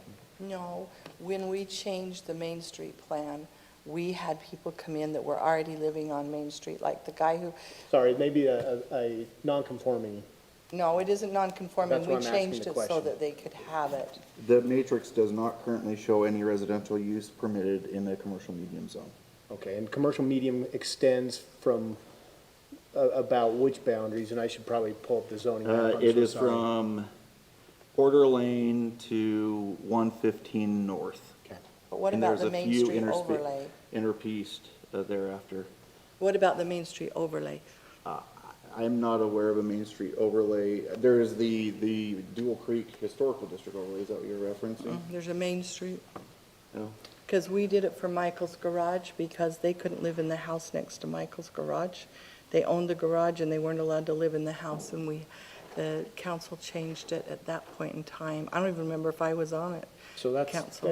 what I'm getting at, Mike, is that would be, sorry, one more homework item would be just to help council, if, depending on where our discussion goes, to help council understand the existing zoning code, including overlays, if any, as it relates to commercial and residential allowed uses. Yeah, I mean, there is residential from Porter down, obviously. Correct. And residential from Parish northward. Correct, but between Parish and Porter. And there's the high density, but that, yeah, that's the only extent, and then it becomes commercial and Okay. institutional zoning. There is a South Main Street corridor overlay. Is that what you were referring to? Yes. Councilmember? Yes. Mike's been given. And Mike, we know that you're only months on the job, so that's why I want to give you ample time to do the proper homework. It is. Mike's been getting a half a dozen homework assignments. Yeah, I know. And Lisa has a couple of homework assignments. Correct. It's tough for me to imagine that decision's gonna be made tonight, based on all the homework you're needing. And there's quite a bit of sub-district, I do see what's being discussed now, there is some sub-district representation to your point. Right, so, yeah, Brian looked it up and said it is permitted on Main Street under the overlay. Yeah. One of the members of our public also talked about our police tattoo policy. And we do have a police tattoo policy, correct, Mike?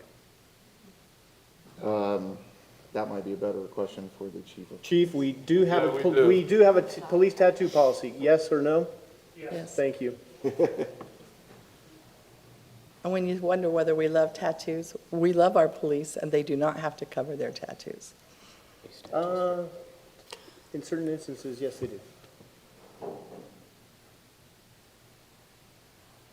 Okay, any further questions for Mike? Be glad to research anything further I need to. So, this is what I've seen, but it's you guys that have to make the most. You can approve, you can deny, you can, put an extension on it, what's lack of a better word, Table. Table, there you go. And all that you're wanting to know, that, I don't know if that's the direction you're leaning or not, but more discussion before I ask for a motion? Yeah, do you mind? Yeah, no, I don't. Jennifer, can you pull up that PDF file I sent you? And just take, I'll tell you when to go from page to page in that file. So I think it's Thanksgiving Day.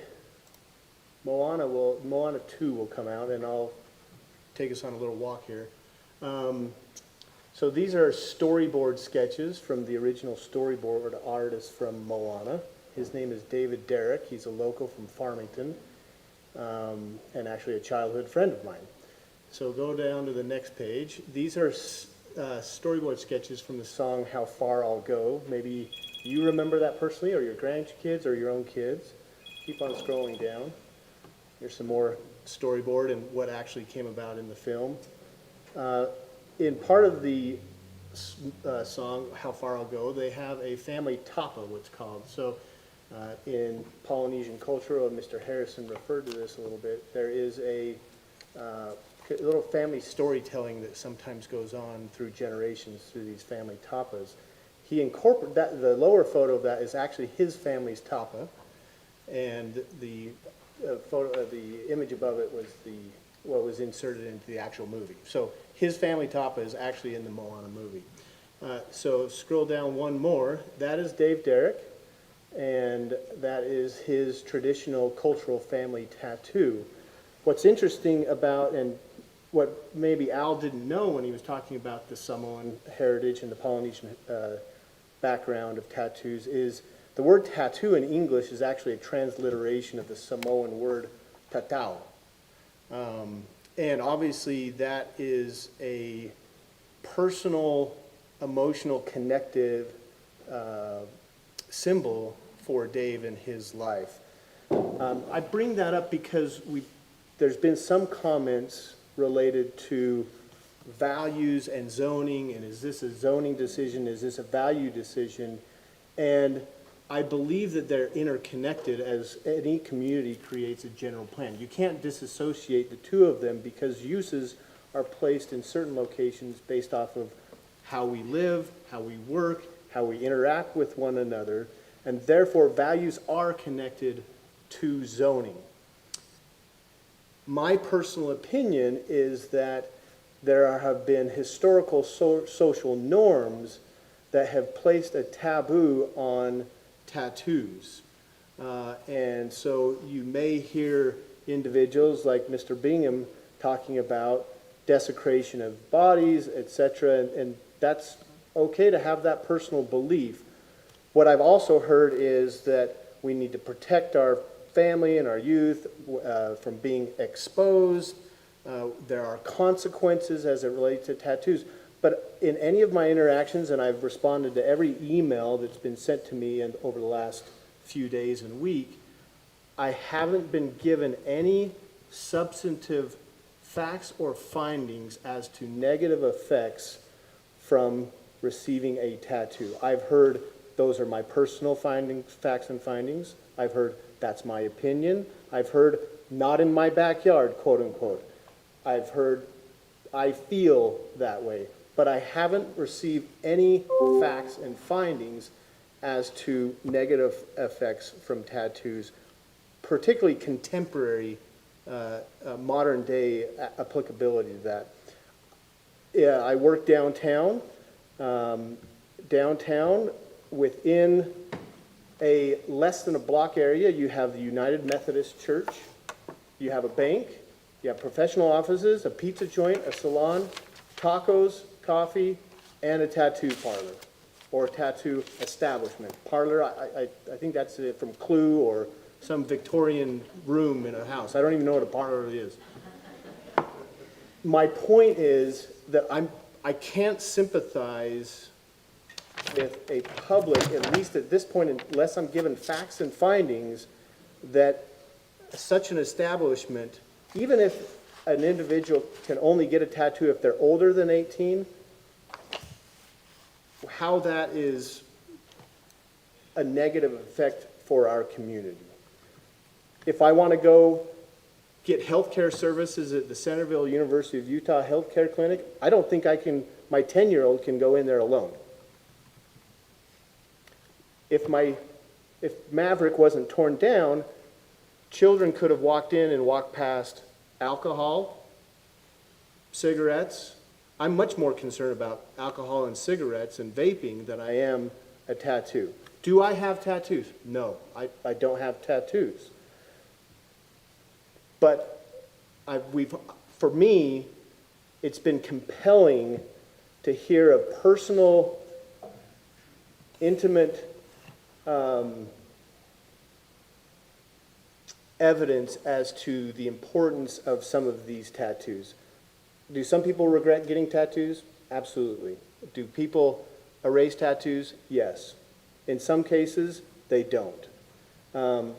So I think the reasoning for receiving a tattoo is based on someone or something that is special, sacred, emotionally significant to them. It may be the loss of a child, suicidal tendencies, a marriage, something, or a cultural ancestor reminder. It may be a significant life achievement. But I also believe that there's many in this audience tonight that also wear a reminder continuously throughout their lives of someone or something that's special or sacred in their lives as well. And so I think there is a value discussion that I think is more contemporary today, where I don't think and I don't understand the negative connotation with tattoos. I don't think there's a negative conception of If there was tattoos. not a negative connotation, then we probably wouldn't be having a discussion as to whether they belong on Main Street or not. And I think the the vibrance and vitality of a main street that I think we're hoping to achieve is traffic. It's not traffic in the sense of gridlock traffic on the freeway. It is lively. It is people moving about. And to Mayor's point, I think the reason why Salmon Electric didn't make sense on Main Street is it's a manufacturing, it's a business where people come, they stay, they don't move outside, and they leave. As opposed to on Main Street, hopefully we're trying to create cultural, again, certain professional services. I don't see the difference between a salon, a art gallery, or a tattoo establishment in which a lot of those different expressions are being made.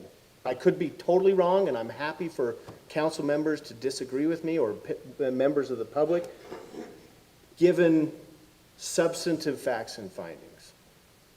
But I think what even Nicole said, she wouldn't really want to see a full, I mean, yes, I've been down State Street. I've seen some tattoo I understand what Nicole parlors said. I'm that giving I my don't opinion. think would I don't think you'd want one right next door to you. And I think you do have to realize that the people that But they're live- not zoned that way. But they're not zoned that way for a reason. That's the reason we don't have them on our main street. No, in a commercial zone, nobody's next to, Well, there are. Do you know how many houses are next to our commercial zone? so behind them. But they're right next to Who's them. next door to Nutrients? But we're not zoning nutrients. That's what I'm saying. We need to look at this ordinance. It's not just nutrients. Councilman Summer Hayes, I gotta throw this out, to your point. Okay. Your friend and his tattoos, they're lovely. I have a lot of Samoan, Tongan friends. They're meaningful tattoos. We have somebody here that has meaningful tattoo. But it's kind of like alcohol. If you don't control it, you become a drunk and you kill people. And there's some tattoos, freedom of speech, I get it, just like we had the signs recently that we can't do much about it, but it's using words that we don't want our kids to see, and it's not even good for us to see. There are some tattoos out there expressing that are pretty evil, you know, that take it to the same spot that if you drink too much, you know, you're going to kill somebody. So I think that's where the concern comes in.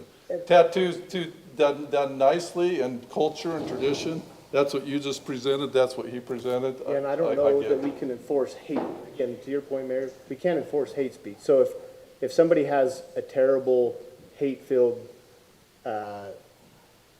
print order at Alpha Graphics or Gordon's Copy and Print at Bountiful, does Bountiful City shut them down? No, they wouldn't. No, They they wouldn't. wouldn't. But we do regulate some laws when it comes to drinking that you can drink, but you can't go this far with it. Correct, and so that's Okay. why I'm interested to hear this homework assignment as it relates to the county health department and other oversight enforcement agencies. And also the legal issue here. I mean, just for what it's worth, sitting here, and I so appreciate everybody's comments. I found myself sitting here thinking, would people have as much concern if somebody was asking to put in a painting studio or a ceramic studio, that they were going to make ceramics and sell ceramics here, or a photography studio? Because I highly suspect that the answer is no. I think people would say, that's great, we want that type of business along Main Street, which then made me think, so what is the difference here? The difference is that people don't like the type of art that is tattooing.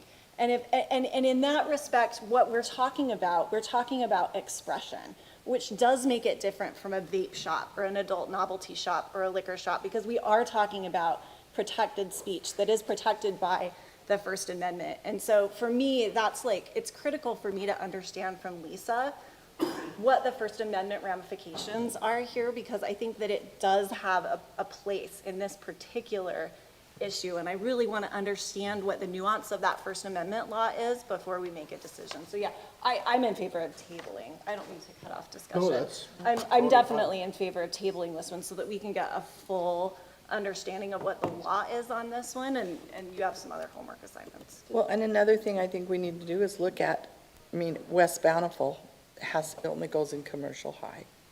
Bountiful only goes in heavy commercial.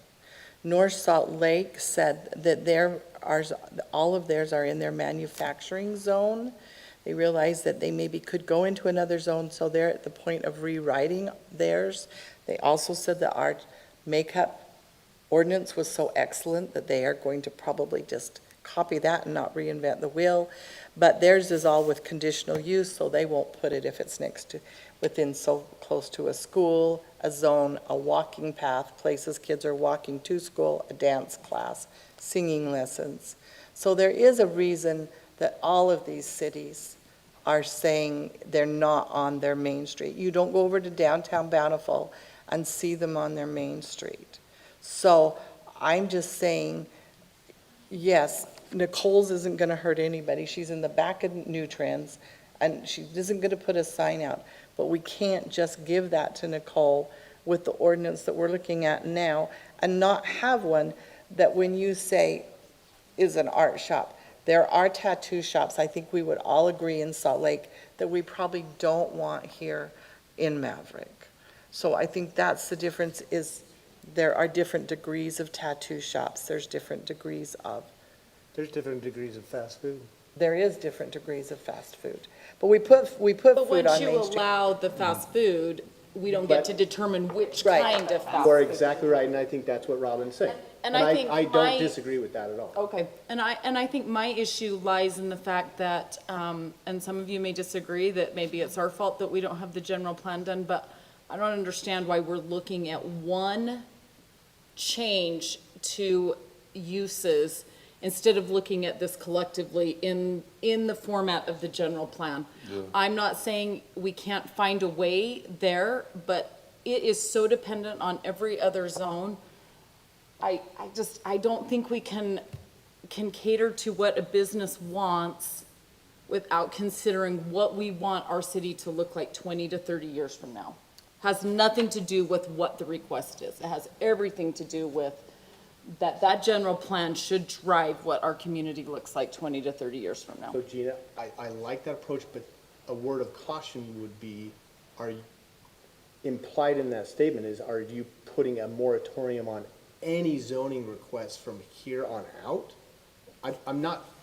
When it's 6 months away, yeah. I don't know, It's not a moratorium. They can continue to operate with the use Correct, that I'm we have just saying if an assigned. applicant comes with a zoning. Yeah, for me, it's a no right now. Right. I do feel like we are so close to having that general plan done. It is a disservice to our community to not follow that through and make sure that we have planned appropriately.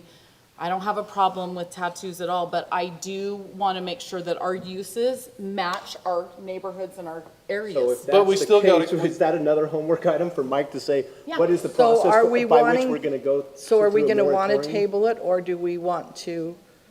I think we have multiple homework assignments here. I think that we do want to table it, and we want to have that definition of, that we discussed earlier about what is fine line, what is tattooing with the larger needles, and how can we define that separately so that it's not this broad ordinance that allows everything. And will we get in trouble when the next person comes and we gave fine line, I mean, like you're saying legally, we need Lisa to say, can we give fine lines and not give this to the next person? Exactly, but we still need to have the second homework assignment, which is in conjunction with the general plan. We do have a responsibility to look at the previous general plan, because people did put thought and work into that. We are now approaching the time where we are going to relook at that general plan and then incorporate some of these new values that now exist in our city. So I think it is important to have the general plan, but we also need to have some sort of work done to define fine line versus. So Mike, there probably procedurally, you'd have to help coach us on a moratorium if that's the direction. I have some comments, just a few. Okay. On a moratorium, the state code does say you can only do it for no more than 6 months. and it's a very strict, I can't remember what the legal terminology is, there's terminology, but it's a pretty strict standard of application as to. The emergency, a yeah. safety issue, Has to be health safety, issue. wealth, there has to be a really good strict. But hang But on, wait, we don't want to go there, okay? Right. We got we got the public sitting here thinking, I'm just saying. they've elected us, Yeah. they want things to happen in their city, okay? I don't want them to think that we're sitting here waiting for the general plan to get done. I only brought it up because, for the bigger issues, and where we want things, so we have a wonderful city stationed around the city. I don't want them to think that if something comes up, some guy that wants to develop his acre lot with 2 homes, that we're not ruling on that sort of stuff for the next 6 months, you know? That's not, that is not even what I said, though. And that's what I want to, that's what I'm trying to go down I to didn't understand say, exactly. I did not what say we're doing. moratorium. You did ask me to clarify that. I Correct. said, I don't think we should be changing a use on our main street right now until the general plan is done. That's not a moratorium. That's saying, I guess I feel like it maybe does need to be denied until we get our general plan done. And I agree with that. But I brought up we wouldn't change the use on the land down the street because Right. we were waiting for the general plan. Right, so we don't need a moratorium, but I do agree on we're not gonna be. How does that affect applicants if we just deny? There would have to be, again, looking at. The finding would essentially be, we There- want to be done with our there- general well, plan. there would Is that ha- a legitimate finding if, for denial? That's where, again, you'd probably want a legal interpretation from the city attorney. But also, we'd have to be able to articulate why the current general plan and the zoning codes don't apply to a request in addition to, but that is one of the standards that actually is required by code. But we can turn it down, and we're not in violation of it. If we want to wait till our general plan, if things come to us that we're not really comfortable with, we can wait for our general plan and just turn it down and say, at this point in time, it's not allowed, and so until we make it. I think legally we can do that. Gina, can I ask you a question? Because we have a lot of uncertainty right now, including with regard to the definition, and so. I agree. I'm hesitant to make a definitive decision now before we have clarification from our city attorney, because what if she comes back and she says, hey, there is a way to narrow this application such that it will only allow fine line tattooing in this very narrow circumstance, and it won't open the door for other things. Are you saying that you still would not be comfortable in considering that if, and I don't know what Lisa's gonna come back and say, but if she were to come back and say that, are you still saying like absolutely not, even under that narrow circumstance where I feel like we could navigate it? But you Not want because, general plan? I totally get what we're saying about this, and I think the comment was made by maybe Nicole, but somebody in the public said, it's a minor adjustment to her practice. I agree, same tools, same, but yeah, I think I still am saying that. And the only reason I am is because what are the other uses that have come to us and have been denied? And maybe all for good reason, and maybe this one's not, maybe this one's fine, but yeah, I'm saying, we're so close to having a general plan, I would prefer to wait. But that doesn't mean I would not listen to what Lisa had to say. But at this moment in time, without that clarification and understanding, for me, I want to wait until we have that general plan. I want to see what it looks like, we have a consultant that we're paying money to come back and tell us what they've interpreted from residents, from the council, from staff, as to what our community looks like in the next 20 to 30 years. It's something that I have, since I ran for council, have fought for, and I just am to the point where I'm like, we are close to getting it done.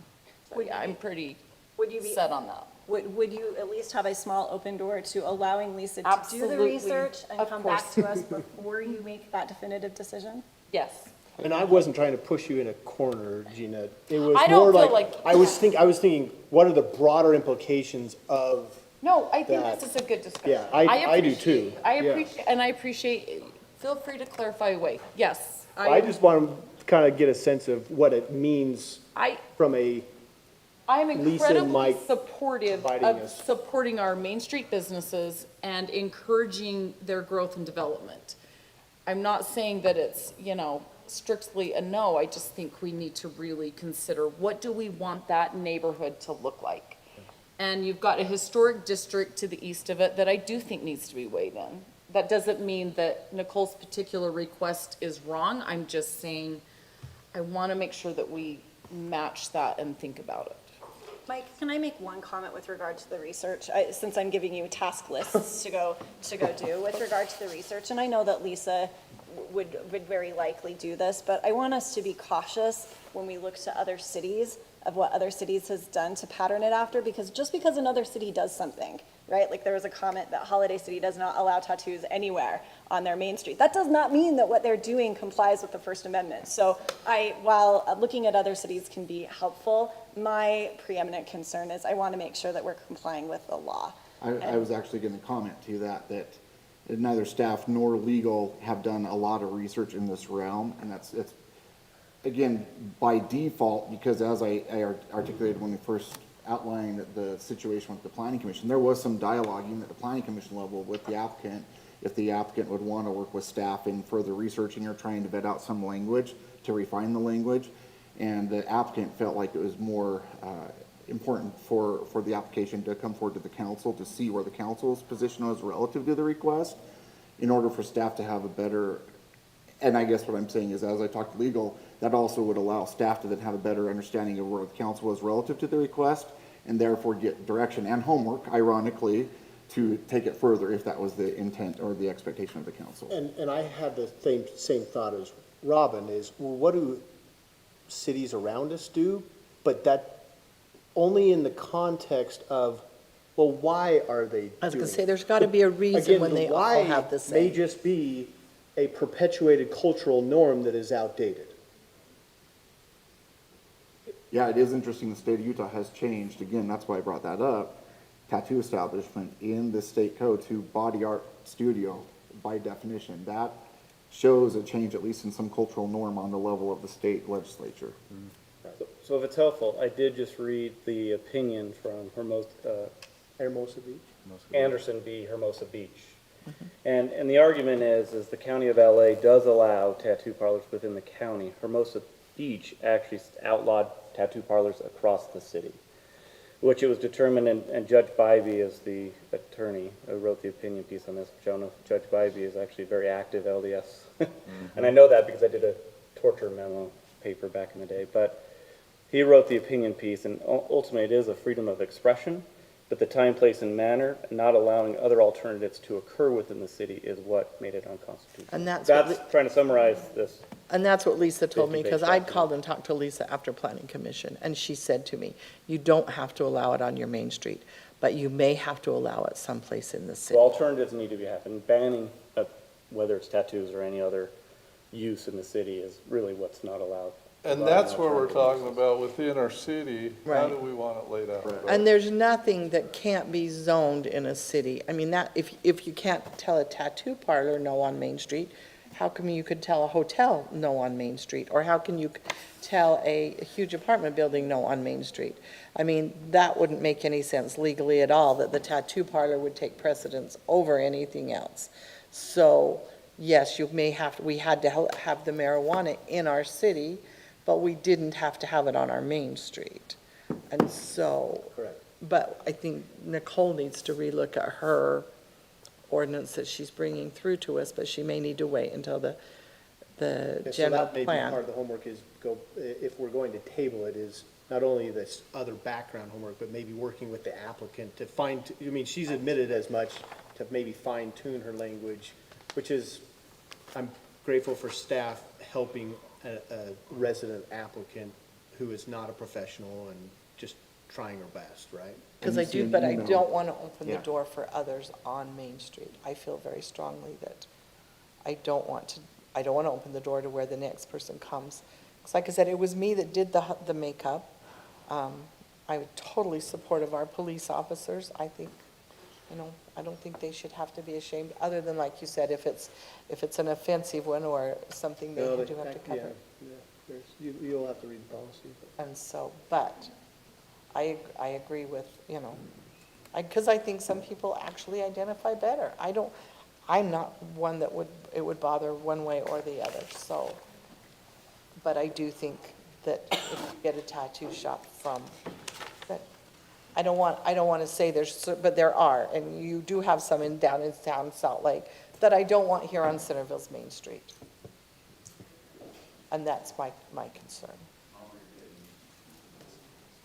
And also, I did review the overlay zone, the South Main Street. It's in the city center, and the uses actually do not change. Really, it's regulating the look and the setbacks. Or like a and- form-based. Correct. Doesn't it allow It just single-family referenced the original table for the code, so it doesn't change uses within, Yeah, so it's not a The use, South it's Main. form-based architectural design guideline. correct. Okay. Just, yeah, just verify. Does it allow single-family homes? Dwellings are allowed. Yeah, There's that's percentage what- breakdowns and all that Is within permitted. it. So It is maybe that's permitted. the answer to one of the questions. Would you like to entertain a motion? Yeah, somebody want to formulate something? I move that we table this matter to allow staff to address the questions that we have asked of our community development director, and that staff bring this back to us for further discussion. As well as maybe coordinating with the applicant on potential. As well as modified coordinating language. with the applicant on potential modifications that she may want us to consider. I'll second that. We have a motion and a second. No amendment to that motion? Okay, let's vote on it then. Aye. Aye. Aye. I, Aye. Thank you. you said 4 to 6 weeks, just so the public, we'll have another public hearing, I'm assuming? Given that we have an Sure, amendment we to the will. language. That's my absolutely. problem with it. You have all these people here and we table it. I don't want to vote on it when there's nobody here. That's when we're accused of doing things in the dark or behind closed doors. That's why I'm trying to know give that this that's been tabled. timeline. That is Language, frustrating, right, but if that is language is- frustrating to me that we don't make a vote when we have. So everybody, Christmas Eve will be here about 6 weeks. Dinner provided for everybody. We want to thank everyone. We do have other stuff you might want to, we're appointing somebody to boards and committees. We'd love some volunteers, you know? And Mayor, I do want to share, if you do want to sign the sign-up sheet, it's out there in the hall this Yeah. time. So if you want to sign, let you know you were here, that would be great. We could stay till 3. We did watching election results last night, right? So, thank you, everybody, for participating and being here and the discussion that we had. Do you need a 5-minute break? Yes, sir. Would. Okay. I need a 5-minute. 5-minute break. 5-minute recess.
needs to be said, right? Well, if it needs to be said, I'll say something, You but guys I'm gonna withhold smart alecky and non-substantive comments. You guys It was ready? bad enough that I had the police chief standing a foot from me because he was concerned. Let's go, we're back, let's go. Let's go. That's not gonna Okay, get we're you going what to you item want. number 2, compensation schedule amendment, stormwater coordinator. Dave's been waiting all night for this, man. Moment. If you're speaking, why is Cameron here? Good looks. Or is he He's here? kind of offsetting the attractive side of this. You get this up here. Me too. Hey, go. Before you, we have the compensation schedule set up for the new position that we approved in the budget last year, and we're just getting ready to hopefully bring somebody on and give Cameron all the support we've been hoping for. And so if there's any questions. I do want to thank staff, Dave, Cameron, Lisa did a lot of work on the job description as well.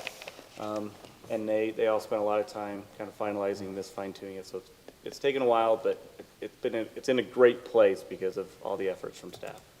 Do our surrounding cities have a similar type of position that you kind I'll let Dave of answer gleaned that. some narrative as well as the compensation and So title? we did try to draw some comparisons. This position is always unique city to city. They all kind of add different language and different sub-responsibilities with them. So there's not somebody out there that says it's a stormwater coordinator and this is it and everybody blanket does it. So we did draw a lot of comparatives to neighboring communities, all the way South Jordan, all the way north. And the compensation we tried to match up not only within our own compensation schedule, comparable expectations of the individuals, but tried to connect it somewhat to benefit our recruitment with a good candidate.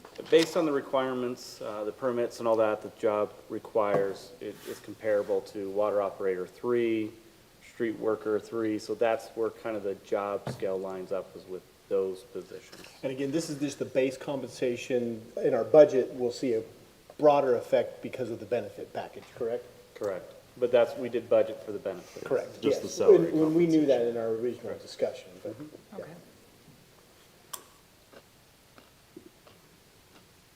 Any other questions on it? No, I'll make a motion if that's okay. Okay, sure. I'll make a motion that we approve ordinance number 2024-17, amending the compensation schedule to add the new position and compensation range for the position of stormwater coordinator. Second. We have a motion and a second. Let's do a roll call vote. Let's start with Spencer. Aye. Aye. Councilman Aye. Summerall. Aye. Aye. That motion passed unanimously.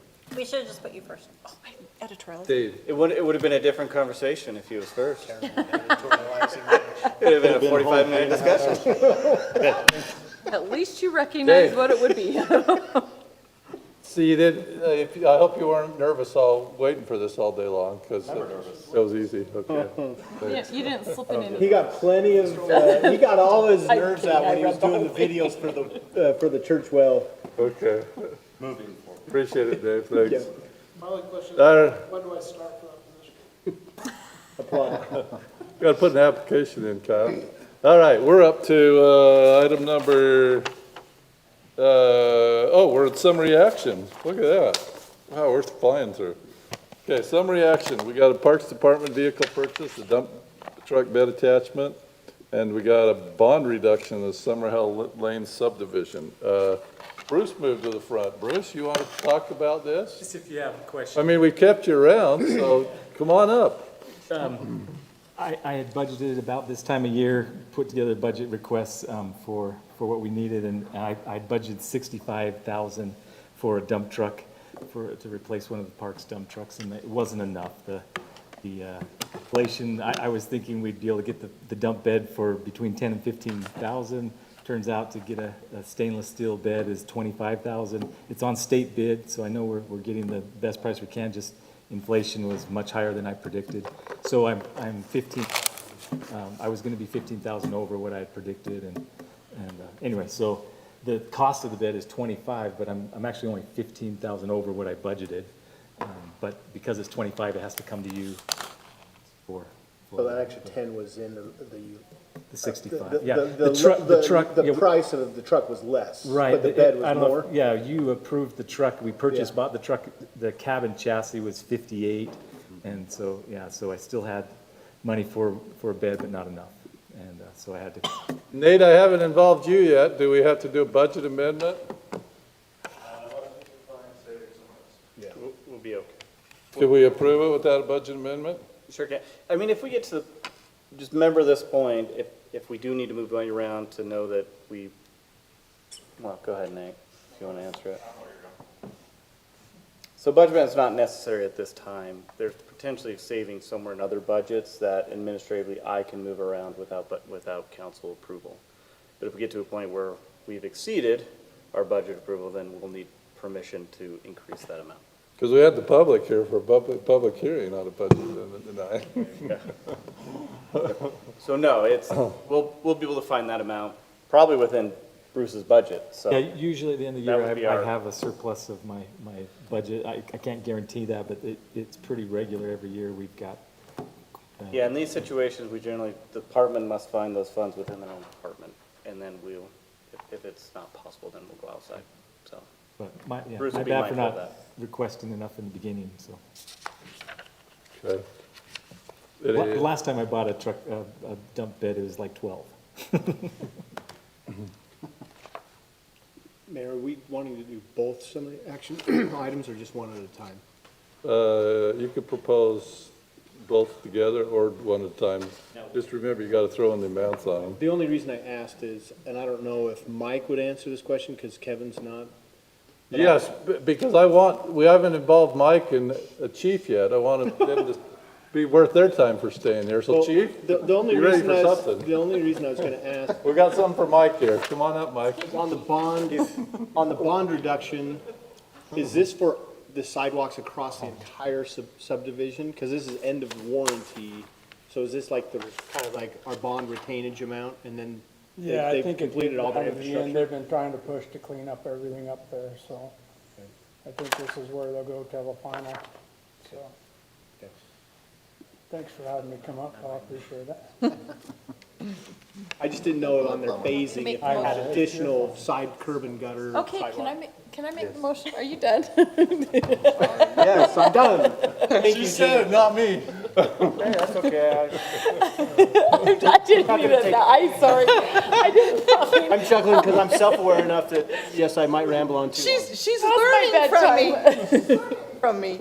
We got Councilman Plumbers yawning over here. This is a great project. out loud, I'm I'm so gonna make sorry. a motion that we approve the purchase of a dump bed attachment for the Parks Department in the amount of $15,000, and that we also approve the bond resolution, reduction number 2 and end of warranty for Summerhill Lane subdivision sidewalk bond in the amount of $17,082.80. Second. Motion and a second. Beautiful. It is money amount. So let's do roll call vote, starting with Councilwoman Hayman, going to my right. Aye. Aye. Aye. Passes. So you're aware that is the end of that bond, so there's multiple bonds. This bond's original amount was $204,993.60. This will close out that bond at $17,000, so that bond is completed. Right. Okay. Okay. Thank you, Brad. Okay, let's do minutes. We got October 15th, 2024 City Council and October 15th closed session minutes. Ooh, I missed the closed session. You got approval or any changes of that, excuse me? Yes. I do. You do, I okay. was not present at the closed session, but it's showing that I am. So if you can just remove my name from that. Thank you.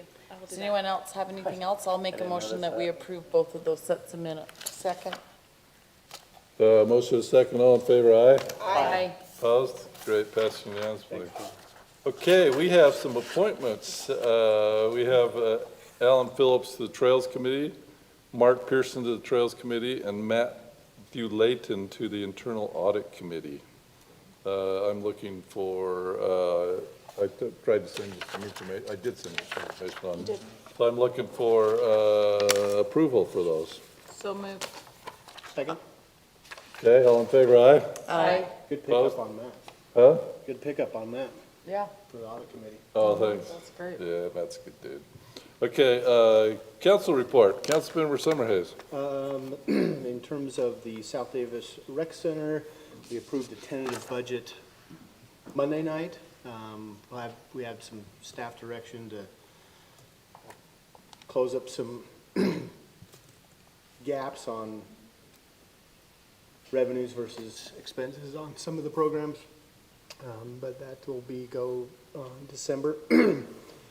And then Trails Committee, thanks for approving those two members of the committee. I think we might still have one more, but they're meeting tomorrow night. That's all. Any questions for council? Anything pressing with any of your committees that we need to know about? Okay, thank you. All right, let's go to mayor report, okay? Great to be here with you. Sorry I missed 3 weeks ago. A couple weeks ago, I was in Dallas with the Wasatch Integrated Waste Management System, learning all about garbage and recycling and et cetera, et cetera. While I'm on those lines, they are having their open house Friday the 15th up there at Wasatch Integrated Waste Management, celebrating their 40th year in business. And it's noon to 4.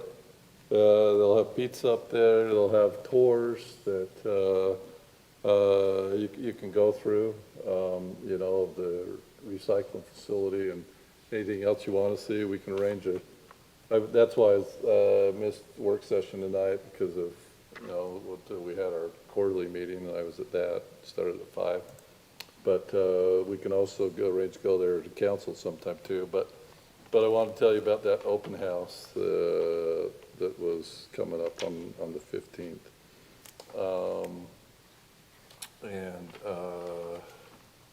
So I don't think there's anything else between now and our next meeting that I want to tell you about. So, any questions for me? So, okay, great. Let's move to city manager report. Brant. All right, thanks, Mr. Mayor. I just have 2 items that I'll talk about tonight. I did want to let you know we did open bids for the water tank reservoir, and can I share the amounts, Mike? Anyway, it's in the ballpark of 200 to 240. Is that fair? So the bids are a little bit higher than, of course, we budgeted for. Mike shared with me today he's going to do his best to see if we can't find a way EPA can give us an inflationary increase in that grant. So I think that's a fair request, and with the Ferguson group to help us maybe get the congressional side involved, to maybe put some pressure on EPA to find a little bit more money, because that's $50,000 to $90,000 increase.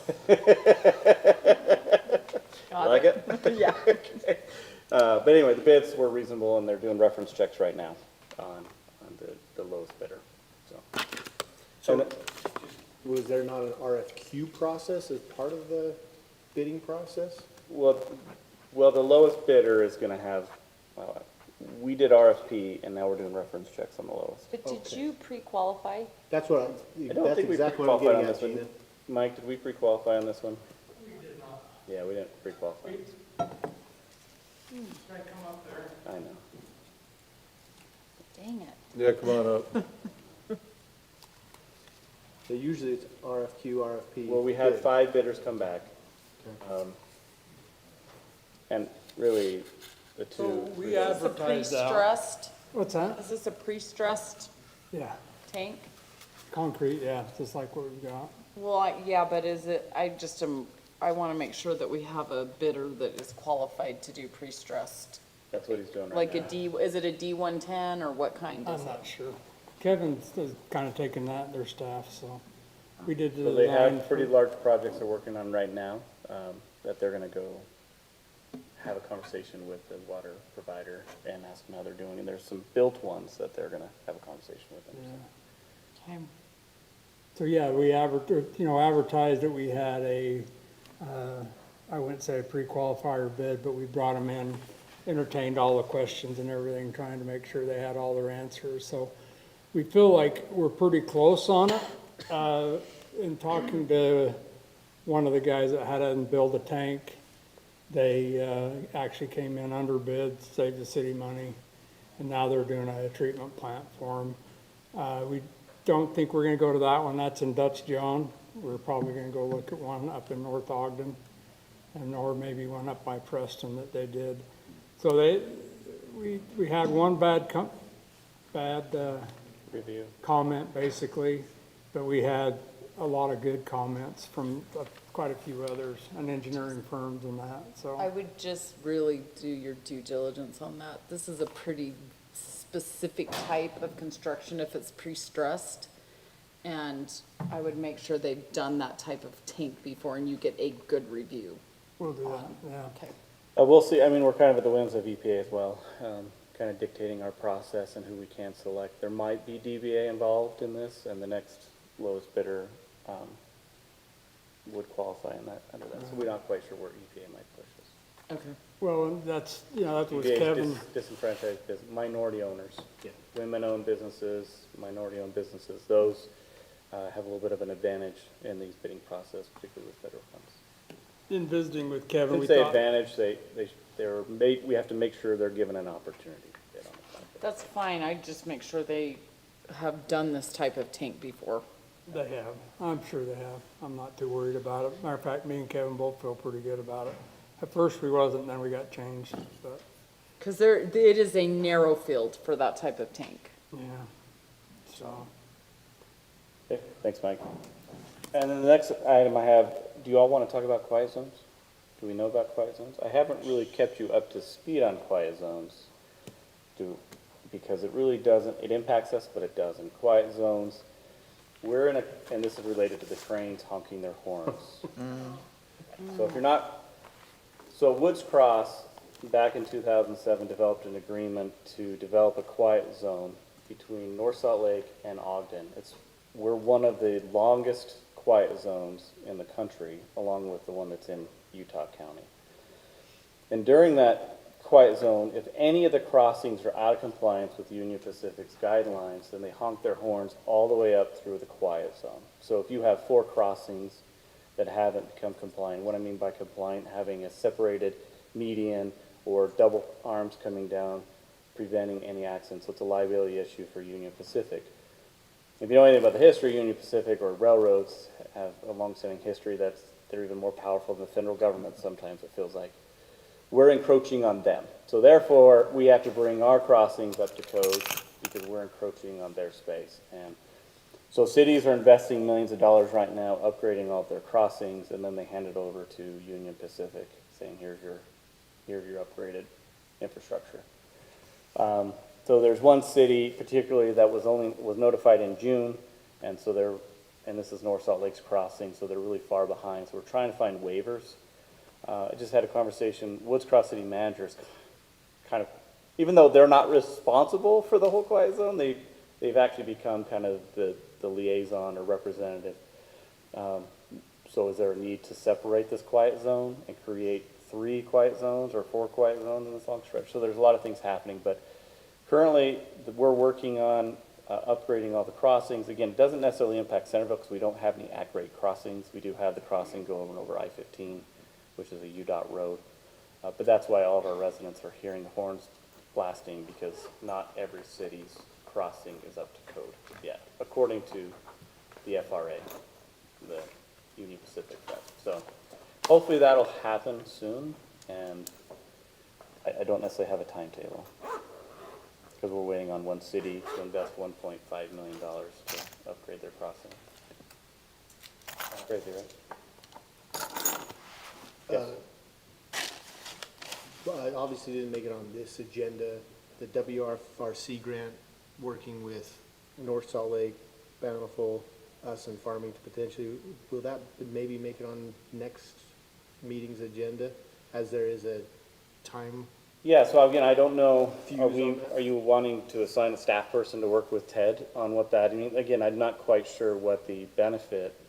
But Brant, you and I did talk about that. We said we'd get it on that meeting, but Brant is right. We need to know what homework we need to do beforehand, because I think it's just, it was detailed in the email that I sent. So I copied Mike on that because it seems like it's it's like a planning transportation corridor. Ted Kind is of WFRC related, so it seems like it would be Sydney maybe, or, through Mike. Yes, the plan is getting on that agenda, so Okay, thank you. we'll reach out. Just to for the Ted. council, it's like a 4 or 5 to 1 match.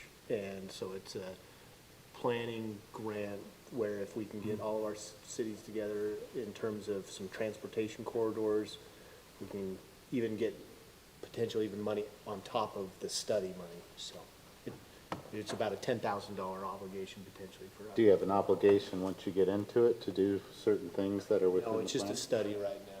Yeah. That's all I have, Mr. Mayor, unless there's questions for me. And given that Ted's on WFRC board or whatever, I think our likelihood of getting it is extremely high. Okay, thanks, Brent. Any other questions for Brent? I don't think we had to have a need for a closed session. We do have a need for a closed session, Mr. Mayor? Oh, we do? Yes. Who knows about it? Me. Oh, okay. Do you want me to make a Since motion? Lisa is not here, it is Okay. me. I'll make a motion that we move to a closed session for the purpose of discussing pending or reasonably imminent litigation and to discuss attorney-client matters that are privileged pursuant to Utah Code 78B-1-137. Second. Not to Not return? Not, with no intent to return to public meeting. Second still stands. Yeah, okay, we have a second. We got to vote, right, because we got to make sure we have 2/3. Aye. Aye. Aye. Aye. Aye. Okay. I tried to look quick. I didn't Ah, it's good. know there Hurry was a lot before this Brent morning.